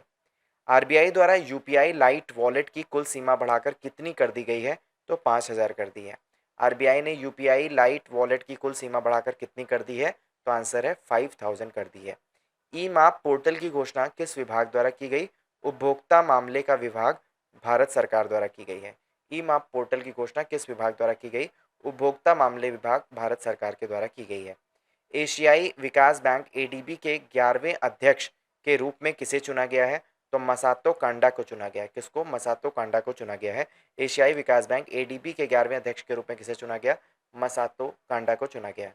हाल ही में घर चोला को जीआई टैग प्रदान किया गया है। यह किस राज्य से संबंधित है? घर चोला ये जो संबंधित है गुजरात राज्य से संबंधित है। हाल ही में घर चोला को जीआई टैग प्रदान किया गया है। यह किस राज्य से संबंधित है? तो आंसर है गुजरात राज्य से। भारतीय प्रतिस्पर्धा आयोग ने मेटा पर कितना जुर्माना लगाया है? मेटा पर कितना जुर्माना लगाया है? तो 213.14 करोड़ रुपए का जुर्माना लगाया है। भारतीय प्रतिस्पर्धा आयोग ने मेटा पर जुर्माना लगाया कितना? 213.14 करोड़ रुपए का। भारतीय प्रतिस्पर्धा आयोग ने मेटा पर कितना जुर्माना लगाया है? तो 213.14 करोड़ रुपए का। वित्त मंत्री निर्मला सीतारमण ने वित्त वर्ष 2024-25 के लिए अपना कौन सा बजट प्रस्तुत किया है? तो आंसर है 7वां बजट प्रस्तुत किया है। वित्त मंत्री निर्मला सीतारमण ने वित्त वर्ष 2024-25 के लिए अपना कौन सा बजट प्रस्तुत किया है? तो आंसर है 7वां बजट प्रस्तुत किया है। वित्त मंत्री ने बजट में कितनी जातियों पर ध्यान केंद्रित किया है? तो कितनी जातियां हैं? टोटल 4 जातियों पर ध्यान केंद्रित किया है। और ये निर्मला सीतारमण का कौन से नंबर का बजट था? तो 7वां बजट था। कितनी जातियों पर ध्यान केंद्रित किया है? 4 जातियों पर। ठीक है। और ये 4 जातियां कौन सी हैं? तो ये 4 जातियां हैं गरीब, पहली जाति गरीब की है, दूसरी महिला, तीसरा युवा और चौथा किसान। गरीब, महिला, युवा, किसान। ये बजट पूरी तरीके से समर्पित किस पे है? गरीब, महिला, युवा और किसान। 2024-25 में राजकोषीय घाटा कितना अनुमानित है? तो जीडीपी का 4.9%। 2024-25 में राजकोषीय घाटा कितना अनुमानित है? तो जीडीपी का 4.9%। ग्लोबल फाइनेंस मैगजीन ने वर्ष 2024 के लिए भारत का सर्वश्रेष्ठ बैंक किसे घोषित किया है? तो आंसर होगा एसबीआई को घोषित किया है। ग्लोबल फाइनेंस मैगजीन ने वर्ष 2024 के लिए भारत का सर्वश्रेष्ठ बैंक किसे घोषित किया है? तो सर्वश्रेष्ठ बैंक कौन है? एसबीआई है। ग्लोबल फाइनेंस मैगजीन ने वर्ष 2024 के लिए भारत का सर्वश्रेष्ठ बैंक किसे घोषित किया है? तो आंसर होगा एसबीआई को घोषित किया है। भारत का पहला एआई संचालित क्रेडिट सलाहकार भारत का पहला एआई संचालित क्रेडिट सलाहकार पीबी असिस्ट किसके द्वारा लॉन्च किया गया? तो आंसर है पैसा बाजार के द्वारा लॉन्च किया गया है। भारत का पहला एआई संचालित क्रेडिट सलाहकार पीबी असिस्ट किसके द्वारा लॉन्च किया गया है? तो पैसा बाजार के द्वारा इसको लॉन्च किया गया है। जनजातीय समुदायों की सामाजिक आर्थिक स्थिति में सुधार के लिए किस योजना को 79,156 करोड़ के कुल परिव्यय के साथ मंजूरी दी गई है? तो प्रधानमंत्री जनजातीय उन्नत ग्राम अभियान। ठीक है, प्रधानमंत्री जनजातीय उन्नत ग्राम अभियान। ठीक है, जनजातीय समुदायों को सामाजिक आर्थिक स्थिति में सुधार के लिए किस योजना को 79,156 करोड़ के कुल परिव्यय के साथ मंजूरी मिली है? तो आंसर है प्रधानमंत्री जनजातीय उन्नत ग्राम अभियान। किस संस्थान ने भारतीय ईईजेड विशिष्ट आर्थिक क्षेत्र का समेकित महासागरीय ऊर्जा एटलस विकसित करने की घोषणा की है? तो किस संस्थान ने डबल ईजेड यानी विशिष्ट आर्थिक क्षेत्र का समेकित महासागरीय ऊर्जा एटलस विकसित करने की घोषणा की है? तो भारतीय राष्ट्रीय महासागर सूचना सेवा केंद्र INCOIS। भारतीय राष्ट्रीय महासागर सूचना सेवा केंद्र INCOIS। भारत में इलेक्ट्रिक वाहनों को बढ़ावा देने के लिए फेम इंडिया फेज 2 की जगह कौन सी योजना शुरू हुई है? तो इलेक्ट्रिक वाहनों को बढ़ावा देने के लिए फेम इंडिया फेज 2 की जगह कौन सी शुरू हुई है? प्रधानमंत्री electric drive revolution in innovative vehicle enhancement PM E drive योजना। फेम 2 की जगह अभी कौन सा योजना शुरू की गई है? PM E drive. अब इसका फुल फॉर्म क्या है? प्रधानमंत्री, पीएम हो गया, ई का मतलब क्या होगा? Electric drive revolution in electric drive revolution in innovative vehicle enhancement PM E drive योजना। फेम 2 की जगह कौन सी योजना? PM E drive. हाल ही में आईएफएससी में सॉवरेन ग्रीन बॉन्ड्स के व्यापार और निपटान के लिए योजना किसने पेश की है? तो आंसर होगा भारतीय रिजर्व बैंक ने। आईएफएससी में सोवरेन ग्रीन बॉन्ड्स के व्यापार और निपटान के लिए योजना किसने पेश की है? भारतीय रिजर्व बैंक ने। हाल ही में स्पाइसेड योजना किसने शुरू की है? तो भारतीय मसाला बोर्ड ने। हाल ही में स्पाइसेड योजना किसने शुरू की है? स्पाइस यहाँ पे लगा है, स्पाइस योजना ये भारतीय मसाला बोर्ड ही करेगा। स्पाइसेड का पूरा नाम क्या है? Sustainability in spice sector through progressive initiative and collaborative intervention for export development. कितना बड़ा नाम है भाई। Sustainability in sustainability in spice sector sustainability in spice sector through progressive innovative collaborative intervention for export development इस पूरे spiced योजना का नाम है। केंद्रीय मंत्रिमंडल ने सरकारी कर्मचारियों के लिए किस पेंशन योजना को मंजूरी दी है? तो आंसर है यूपीएस एकीकृत पेंशन योजना। जो लोग सरकारी नौकरी में हैं वो जानते हैं कि यूपीएस एक क्या है, बहुत बड़ा छलावा है। हमने यूपीएस ऑप्ट नहीं किया, हमने एनपीएस में ही रह गए। एनपीएस से बेहतर ऑप्शन के लिए हमने ओल्ड पेंशन स्कीम मांगी थी, लेकिन इन्होंने यूपीएस ले आ दी है, जो कि बहुत बड़ा छलावा है। इससे बेहतर तो एनपीएस ही है, और 99.99% लोग एनपीएस की तरफ ही शिफ्ट हो रहे हैं। ये यूपीएस के अगेंस्ट में है सब। तो ये यूपीएस शुरू किया गया है। यूपीएस कितने प्रतिशत कर्मचारियों की औसत वेतन का अंतिम 12 महीनों का पेंशन के रूप में प्रदान करेगी? तो 50%। ठीक है, औसत 12 महीने का जो पेंशन होगा अंतिम, उसका 50% यूपीएस में मिलेगा केंद्रीय कर्मचारियों को। इसके लिए न्यूनतम योग्यता सेवा के कितने वर्ष निर्धारित हैं? 25 वर्ष। इसके लिए न्यूनतम योग्यता सेवा के कितने वर्ष निर्धारित हैं? तो 25 वर्ष। योजना यह सुनिश्चित करती है कि कर्मचारी की मृत्यु के मामले में उसके परिवार को पेंशन का 60% मिलेगा। ठीक है, कर्मचारी की मृत्यु हो गई तो उसके परिवार को पेंशन का कितना मिलेगा? 60% मिलेगा। यह योजना प्रभावी होगी, कब से प्रभावी होगी? 1 अप्रैल 1925 से। ये योजना कब से प्रभावी होगी? 1 अप्रैल 1925 से। केंद्रीय और राज्य सांख्यिकी संगठनों का 28वां सम्मेलन कहाँ संपन्न हुआ है? केंद्रीय और राज्य सांख्यिकी संगठनों का 28वां सम्मेलन नई दिल्ली में संपन्न हुआ है। केंद्रीय और राज्य सांख्यिकी संगठनों का 28वां सम्मेलन कहाँ संपन्न हुआ है? तो आंसर है नई दिल्ली में संपन्न हुआ है। यह सम्मेलन किसके द्वारा आयोजित किया गया था? तो सांख्यिकी और कार्यक्रम कार्यान्वयन मंत्रालय। किसके द्वारा आयोजित किया गया था? सांख्यिकी और कार्यक्रम कार्यान्वयन मंत्रालय। इस सम्मेलन का विषय क्या था?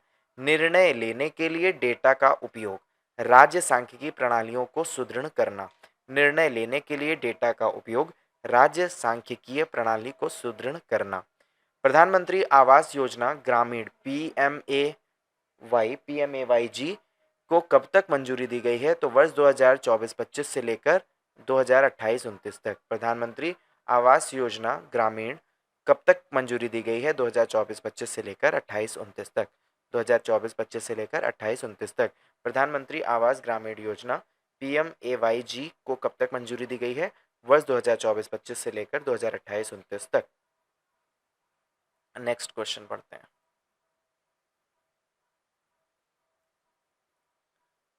कृषि स्टार्टअप और कृषि उद्यमियों को समर्थन करने के लिए सरकार ने किस योजना की शुरुआत की है? तो अग्निश्योर योजना। कौन सी योजना? एग्रीश्योर। कृषि स्टार्टअप और कृषि उद्यमियों को समर्थन के लिए सरकार ने किस योजना की शुरुआत की है? तो आंसर है एग्रीश्योर योजना। एग्रीश्योर का पूरा नाम क्या है? Agri fund for startups and rural enterprises. Agri funds for startup and rural enterprises.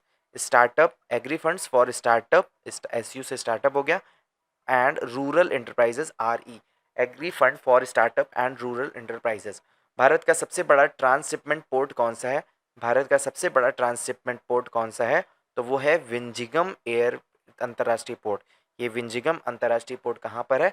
हमने एक बार डिस्कस किया था इसके लिए। ये केरल में है। कहाँ पर है? विंजिगम अंतर्राष्ट्रीय पोर्ट केरल में है। विंजिगम अंतर्राष्ट्रीय पोर्ट का विकास कौन कर रहा है? तो Adani Ports and Special Economic zone limited. Adani Ports and Special Economic zone limited APSEZ। विंजिगम अंतर्राष्ट्रीय पोर्ट का विकास कौन कर रहा है? Adani Ports and Special Economic zone limited. Society for empowerment of human resources कार्यक्रम किसने शुरू किया? Society for empowerment of human resource कार्यक्रम किसने शुरू किया? तो महिला उद्यमिता मंच WEP ने और ट्रांस यूनियन सिविल ने। महिला उद्यमिता मंच WEP पे EP ने यानी वुमेन वुमेन एम्पावरमेंट प्रोग्राम और ट्रांस यूनियन सिविल ने। ठीक है, society for empowerment of human resource कार्यक्रम किसने शुरू किया? महिला उद्यमिता मंच और ट्रांस यूनियन सिविल ने। हाल ही में दुनिया की पहली CNG संचालित मोटर बाइक जिसने लॉन्च की है, किसने लॉन्च की है? तो बजाज ऑटो ने लॉन्च की है। भारत की दुनिया की पहली CNG संचालित मोटर बाइक किसने लॉन्च की है? तो आंसर होगा बजाज ऑटो ने लॉन्च की है। MSME सहज की घोषणा किसने की है? MSME सहज की घोषणा भारतीय स्टेट बैंक ने की है। किसने की है? SBI ने की है। MSME सहज की योजना घोषणा किसने की है? SBI ने की है। राष्ट्रीय अप्रेंटिसशिप और प्रशिक्षण योजना 2.0 पोर्टल किसने लॉन्च किया है? तो केंद्रीय शिक्षा मंत्री धर्मेंद्र प्रधान ने लॉन्च किया है। राष्ट्रीय अप्रेंटिसशिप और प्रशिक्षण योजना 2.0 पोर्टल किसने लॉन्च किया है? तो आंसर है केंद्रीय शिक्षा मंत्री धर्मेंद्र प्रधान ने लॉन्च किया है। सरकार द्वारा किस योजना को 25,000 युवाओं को शिक्षा और कौशल विकास के अवसर प्रदान करने के लिए शुरू किया गया है? तो मॉडल स्किल लोन योजना। ठीक है, 25,000 युवाओं को शिक्षा और कौशल विकास के अवसर प्रदान करने के लिए शुरू किया गया है, तो वो है मॉडल स्किल लोन योजना। मॉडल स्किल लोन योजना। ठीक है, मॉडल स्किल लोन योजना। इंडिया गेम 2024 के 13वें संस्करण का उद्घाटन किसने किया है? इंडिया गेम 2024 के 13वें संस्करण का उद्घाटन किसने किया?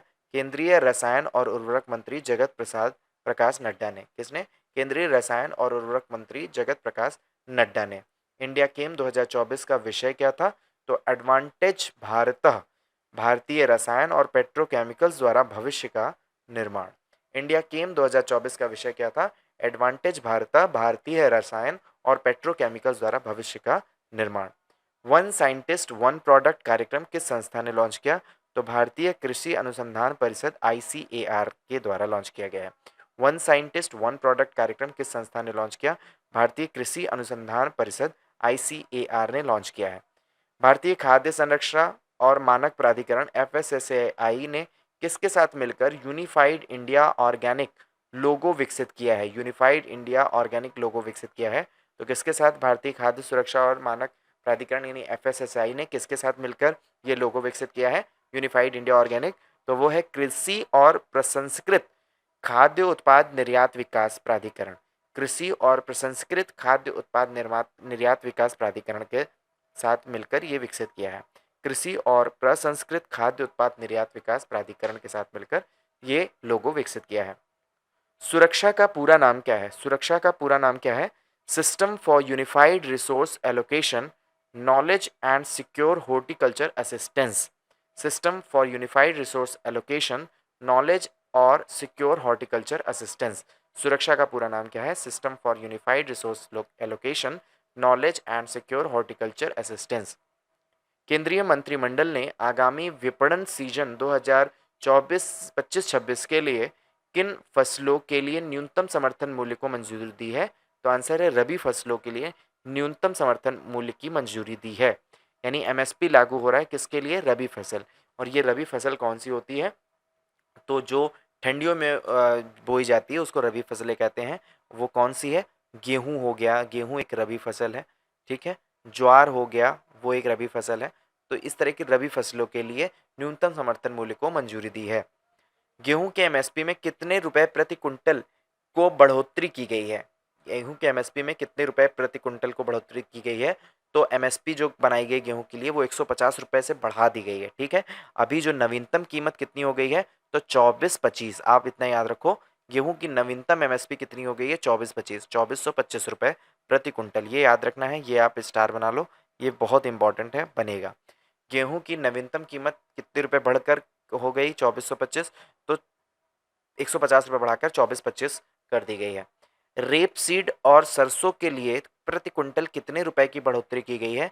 तो रेप सीड और सरसों के लिए 300 रुपये बढ़ा दिया गया है और नवीनतम कीमत कितना है? 59.60 की जगह पे 59 यानी 59.50 कर दिया गया है। 59.50। अभी नया कीमत कितना है? 59.50। उधर 24-25 था, इधर 59.50 है। 24-25 से हम कितने पे आ गए हैं, 59-50 पे आ गए हैं। ठीक है। नाबार्ड अखिल भारतीय ग्रामीण वित्तीय समावेशन सर्वेक्षण 2021-22, नाबार्ड अखिल भारतीय ग्रामीण वित्तीय समावेशन सर्वेक्षण 2021-22 के अनुसार वर्ष 2016 से 22 के दौरान ग्रामीण परिवारों की औसत मासिक आय में कितने प्रतिशत की वृद्धि हुई है? तो 57.6% की वृद्धि हुई है। नाबार्ड अखिल भारतीय ग्रामीण वित्तीय समावेशन सर्वेक्षण 2021-22 के अनुसार वर्ष 2016 से 22 के दौरान ग्रामीण परिवारों की औसत मासिक आय में कितने प्रतिशत की वृद्धि हुई है? तो 57.6% की वृद्धि हुई है। 57.6% की वृद्धि हुई है। ग्रामीण परिवारों की मासिक आमदनी, ग्रामीण परिवारों की मासिक आमदनी वर्ष 2021-22 में कितनी हो गई है? तो 12,698 रुपए। ग्रामीण परिवारों की मासिक आमदनी कितनी हो गई 21-22 में? तो 12,698 रुपए।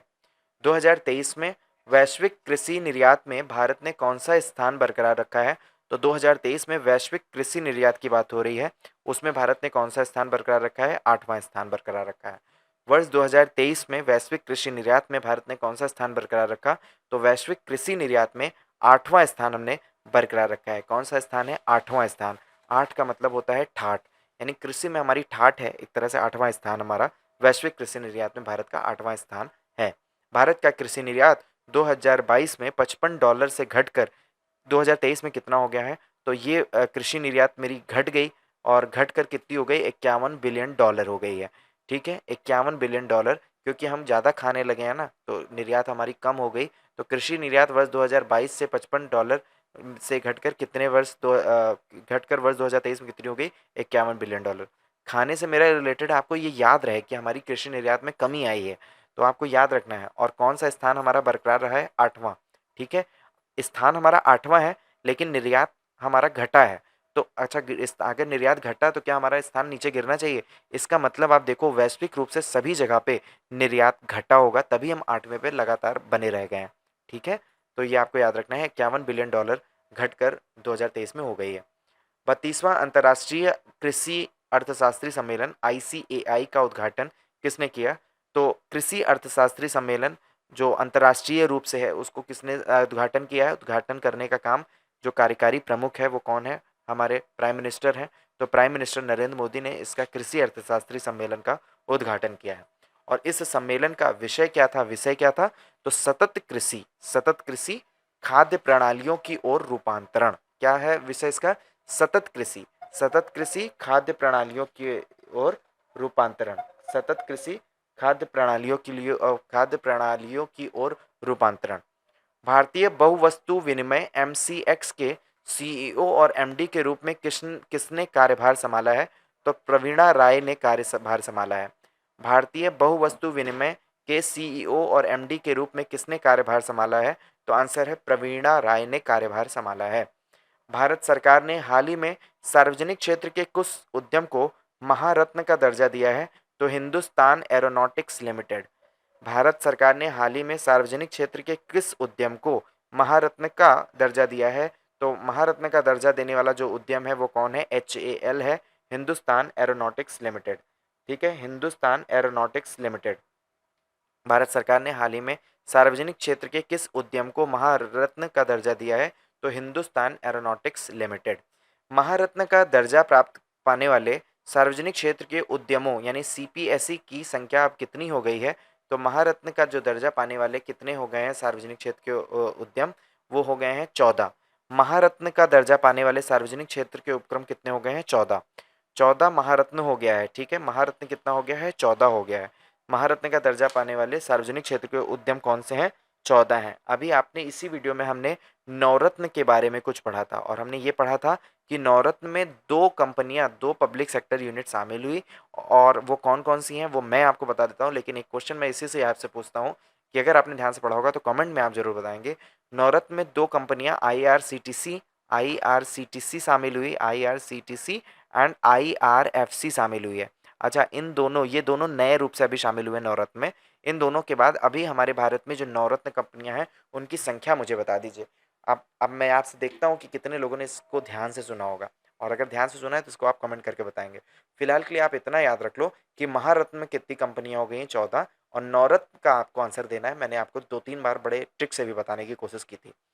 PM mega integrated textile reason और एप्रिल पार्क की नींव कहाँ रखी गई है? PM mega integrated textile reason और एप्रिल पीएम मित्रा पार्क की नींव कहाँ रखी गई है? तो अमरावती महाराष्ट्र में इसकी नींव रखी गई है। PM mega integrated textile reason and April park की नींव कहाँ रखी गई है? अमरावती महाराष्ट्र में। पीएम मित्र पार्क स्थापित किया जा रहा है कितने? टोटल 7 जो है पीएम मित्र पार्क स्थापित किया जा रहा है। पीएम मित्र पार्क कितने स्थापित किए जा रहे हैं? तो आंसर होगा टोटल 7। ब्रेल लिपि में भारत की पहली स्वास्थ्य बीमा पॉलिसी किसने लॉन्च की है? तो ब्रेल लिपि में भारत की पहली स्वास्थ्य बीमा policy star health and allied insurance star health and allied insurance ने लॉन्च की है। ब्रेल लिपि में भारत की पहली स्वास्थ्य बीमा पॉलिसी किसने लॉन्च की है? तो star health and allied insurance ने। इस पॉलिसी का नाम क्या है? तो स्पेशल केयर गोल्ड। इस पॉलिसी का नाम क्या है? Special care gold. इस पॉलिसी का नाम क्या है? Special care gold. केंद्रीय मंत्रिमंडल ने कहां पर सेमीकंडक्टर इकाई को स्थापित करने की मंजूरी दी है? तो आंसर है साणंद, गुजरात। साणंद, गुजरात में केंद्रीय मंत्रिमंडल ने कहां पर सेमीकंडक्टर इकाई को स्थापित करने की मंजूरी दी है? तो आंसर है साणंद, गुजरात में। सार्वजनिक क्षेत्र के किस उपक्रम को 22वां नवरत्न कंपनी के रूप में नामित किया गया है? तो RailTel Corporation of India Limited. RailTel Corporation of India Limited. RailTel Corporation of India Limited. सार्वजनिक क्षेत्र के किस उपक्रम को 22वां नवरत्न कंपनी के रूप में नामित किया गया है? तो RailTel Corporation of India limited. नवीनतम फूड एंड ड्रिंक 2024 के रिपोर्ट के अनुसार दुनिया का सबसे मजबूत खाद्य ब्रांड कौन सा बना है? तो आंसर है अमूल। नवीनतम फूड एंड ड्रिंक 2024 रिपोर्ट के अनुसार दुनिया का सबसे मजबूत खाद्य ब्रांड कौन बना है? तो आंसर है अमूल। दुनिया का सबसे मजबूत है, इंपॉर्टेंट आप याद रखो। फूड एंड ड्रिंक 2024 की रिपोर्ट के अनुसार दुनिया का सबसे मजबूत खाद्य ब्रांड अमूल बना है। 2024 की फॉर्च्यून ग्लोबल 500 सूची में रिलायंस इंडस्ट्रीज किस स्थान पर है? तो रिलायंस इंडस्ट्रीज का स्थान जो है वो 86वां है, और इसके पहले जो उसकी रैंकिंग थी वो 88वीं थी। तो फॉर्च्यून ग्लोबल 500 की सूची में रिलायंस इंडस्ट्रीज एक अच्छी कंपनी के रूप में उभरी है। 28वीं रैंक से उसकी रैंक 2 अच्छी हो गई, 86वीं रैंक पे आ गई है। इस साल फॉर्च्यून ग्लोबल 500 की सूची में कितनी भारतीय कंपनियां हैं? तो टोटल 9 भारतीय कंपनियां हैं, जिसमें सार्वजनिक क्षेत्र की 5 कंपनियां हैं। वो कौन कौन सी हैं? IOCL, LIC, ONGC, BPCL and SBI. IOCL, LIC, ONGC, BPCL and SBI. ये इतनी जो है सार्वजनिक क्षेत्र की कंपनियां हैं 5। कौन कौन सी? IOCL, LIC, ONGC, BPCL and SBI. कौन सी कंपनी 11वें साल लगातार विश्व की सबसे बड़ी कंपनी बनी हुई है? तो 11वें साल बनी हुई में वॉलमार्ट हो गया और यूएसए हो गया। दो है जो है विश्व की सबसे बड़ी कंपनियां बनी हैं, 11वें साल लगातार विश्व की सबसे बड़ी कंपनियां बनी हैं। तो वॉलमार्ट एंड यूएसए। कितने रुपए से? तो 648 बिलियन इसका राजस्व है। ठीक है। अब चलिए 2024 की फॉर्चून 500 शीर्ष सूची देख लेते हैं। तो वॉलमार्ट पहले नंबर पे, वॉलमार्ट हो गया। फिर दूसरा अमेजॉन हो गया। ठीक है, यूएस का ही कंपनी है। वॉलमार्ट एंड अमेजॉन जो है ये दोनों ही यूएसए की ही कंपनियां हैं। तो 500 जो ग्लोबल फॉर्चून रिपोर्ट आई है, उस ग्लोबल फॉर्चून रिपोर्ट में जो शीर्ष 10 कंपनियां हैं उनके नाम हम यहाँ पर देखते हैं, क्योंकि यहाँ से क्वेश्चन आपको जरूर देखने को मिलेगा। पहले नंबर पे कौन सी है? वॉलमार्ट। ठीक है, ये यूएसए की कंपनी है। दूसरी कंपनी भी यूएसए की है जिसका नाम है अमेजॉन.com।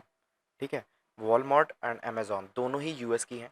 तीसरे नंबर पे स्टेट ग्रिड आ जाता है जो कि चाइना का है। चाइना का स्टेट ग्रिड है। चौथे नंबर पे है सऊदी अरेबिया का सऊदी अरामको। सऊदी अरामको चौथे नंबर पर है।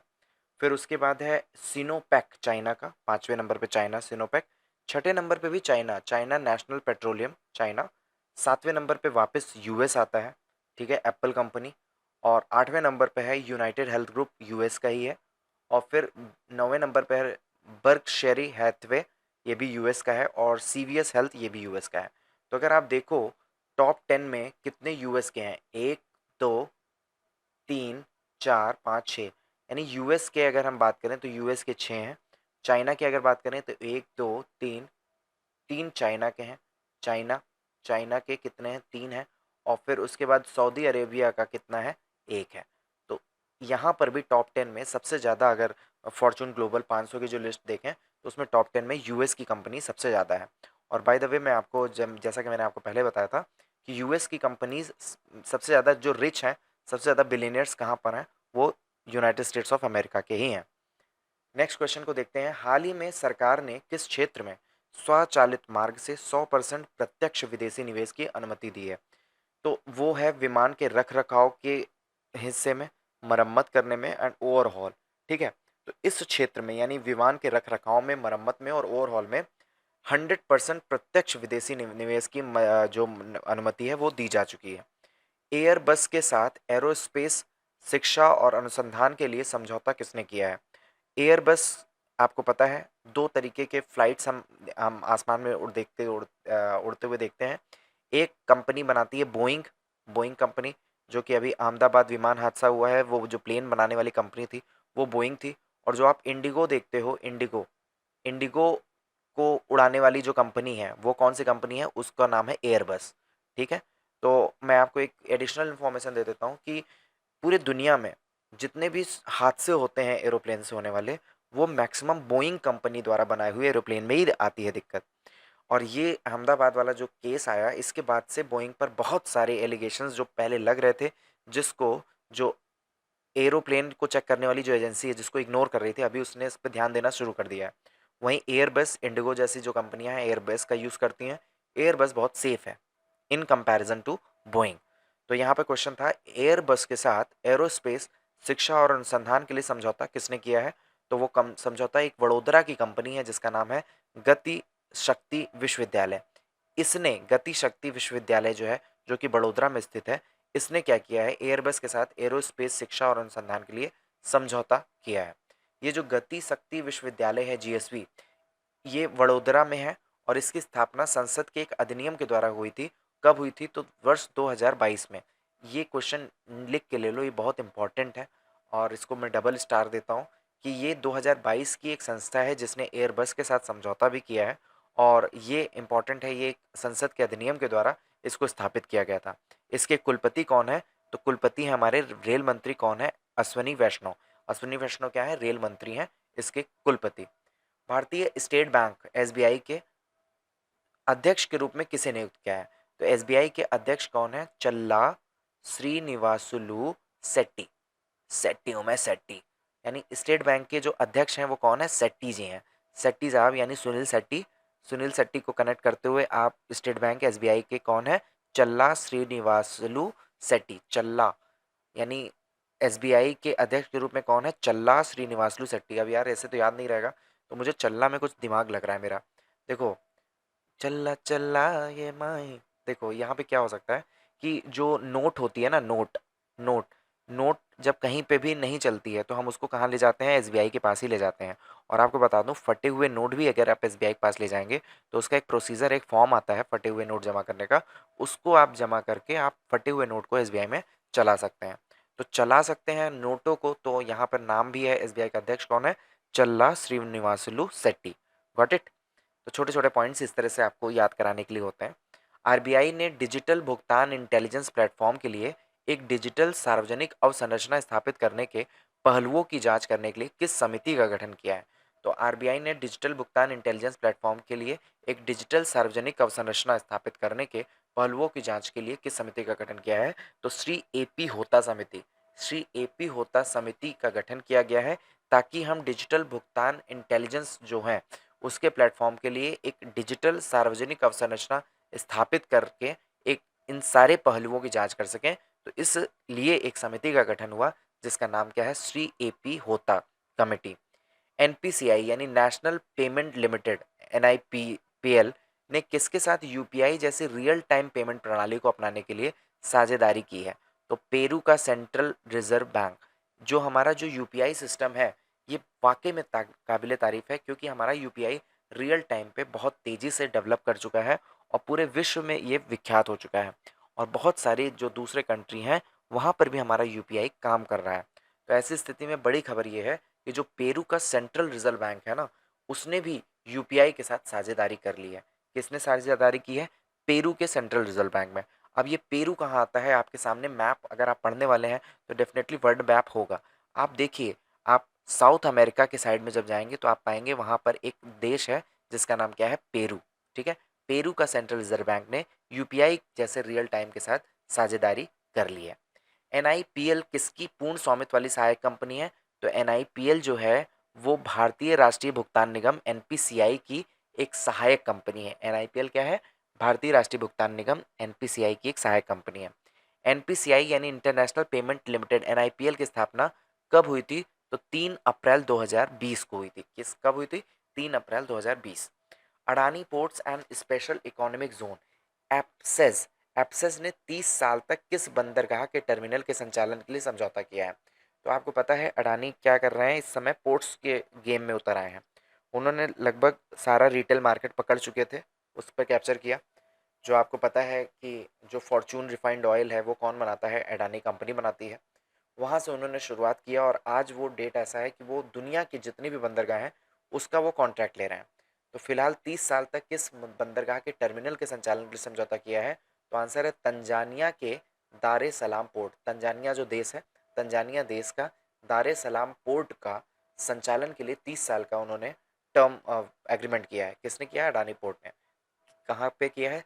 तो तंजानिया का दारे सलाम पोर्ट, तंजानिया का दारे सलाम पोर्ट, तंजानिया का दारे सलाम पोर्ट का एग्रीमेंट किया है। किसने नया थीमेटिक इंडेक्स निफ्टी ईवी और new age automotive index launch किया है? तो ये थीमेटिक इंडेक्स है, तो वो जारी किया है एनएससी इंडेक्स लिमिटेड ने। किसने? एनएससी इंडेक्स लिमिटेड ने। विश्व बौद्धिक संपदा संगठन डब्ल्यूआईपीओ वीपो ने किस रिपोर्ट को प्रकाशित किया है?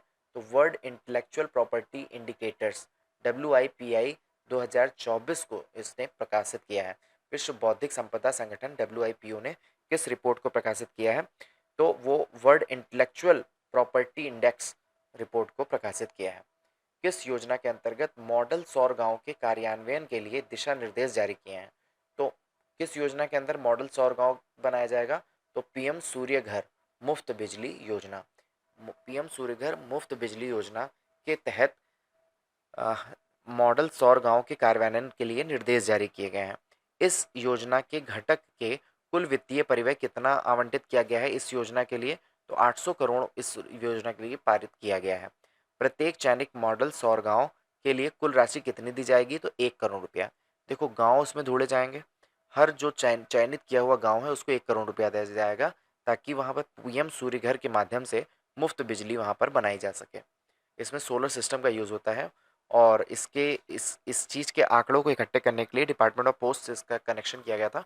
डिपार्टमेंट ऑफ पोस्ट, जैसा कि आप जानते हैं कि गांव-गांव में इसकी कनेक्टिविटी है, तो वहाँ पर पीएम सूर्य घर योजना जो है वो उसको प्रचार करवाया गया था पोस्टमैन एंड अदर स्टाफ के द्वारा, और वहाँ से डेटा कलेक्ट किया गया है।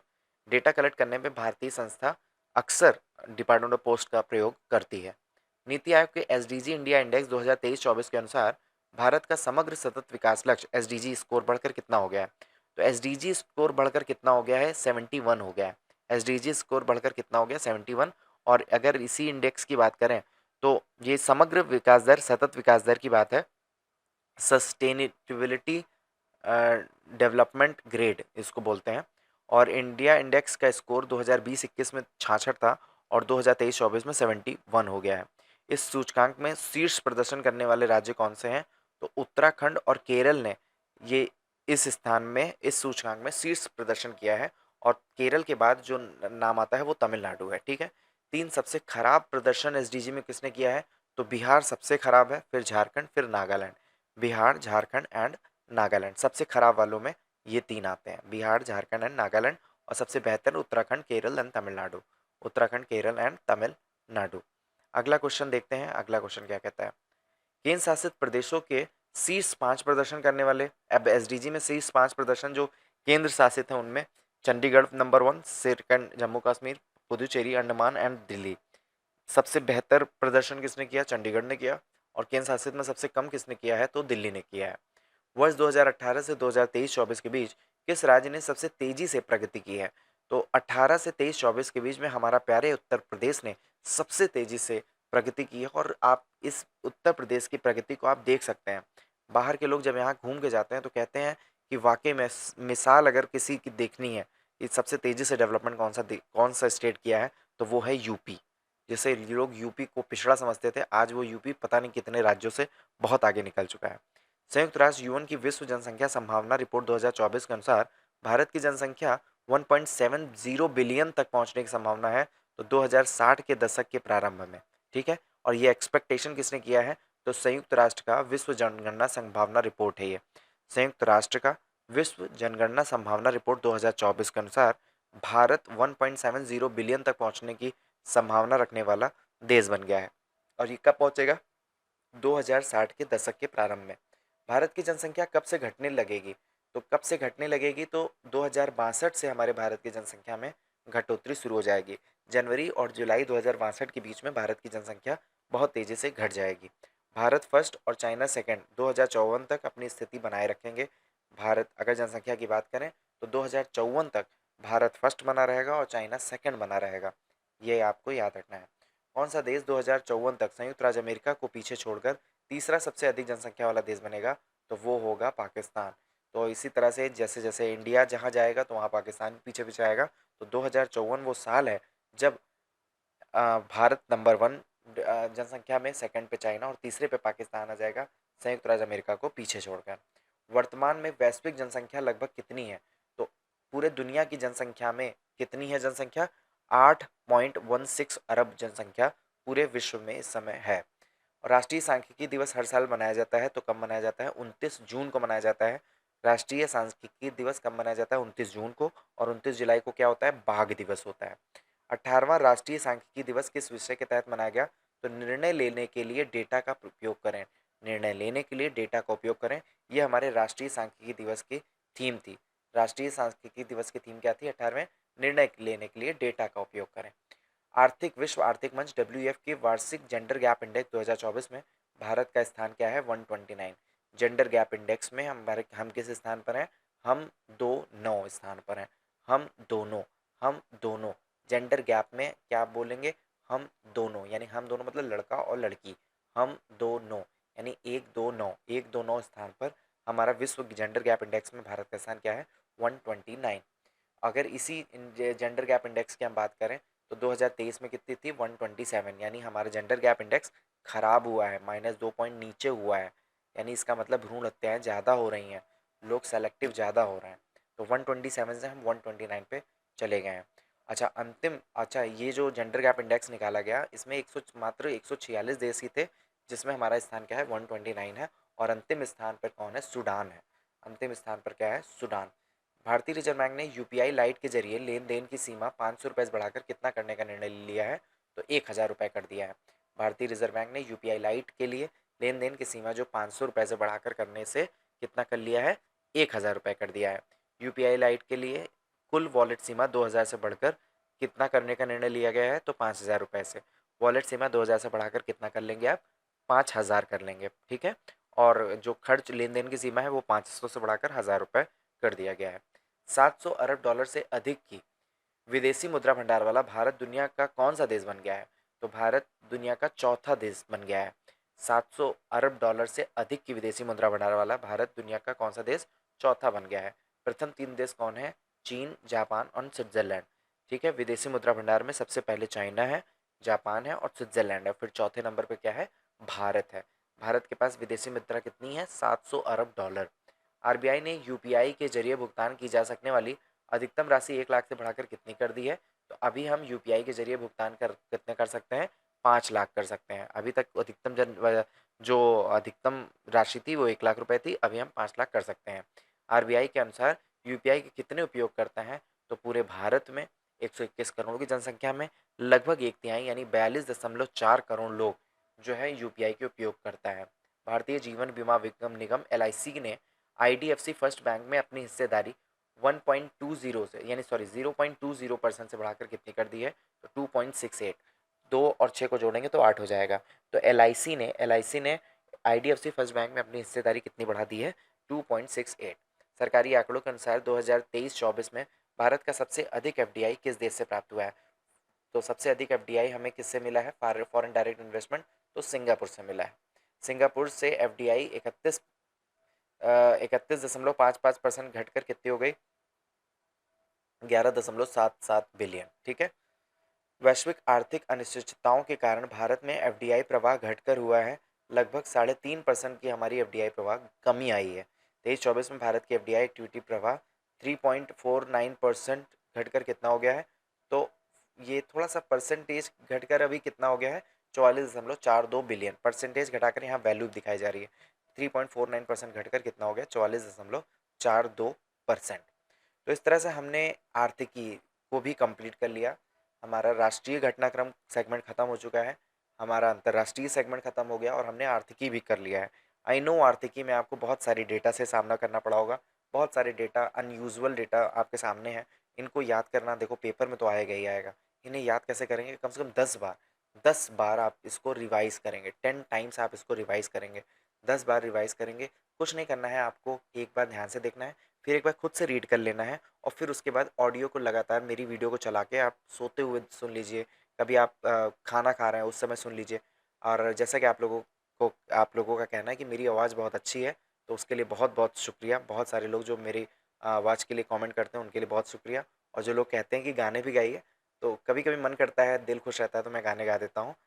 लेकिन मैं कोशिश करूँगा, आप लोग अगर सजेस्ट करोगे गाने के बारे में तो मुझे भी बहुत आसानी होगी, मैं वो 1 मिनट का उसमें गाना गा दूंगा जिससे आपको रिलैक्सेशन और बहुत अच्छा फील होता है। तो थैंक यू सो मच, यहीं पे हम अपनी वीडियो को समाप्त करते हैं।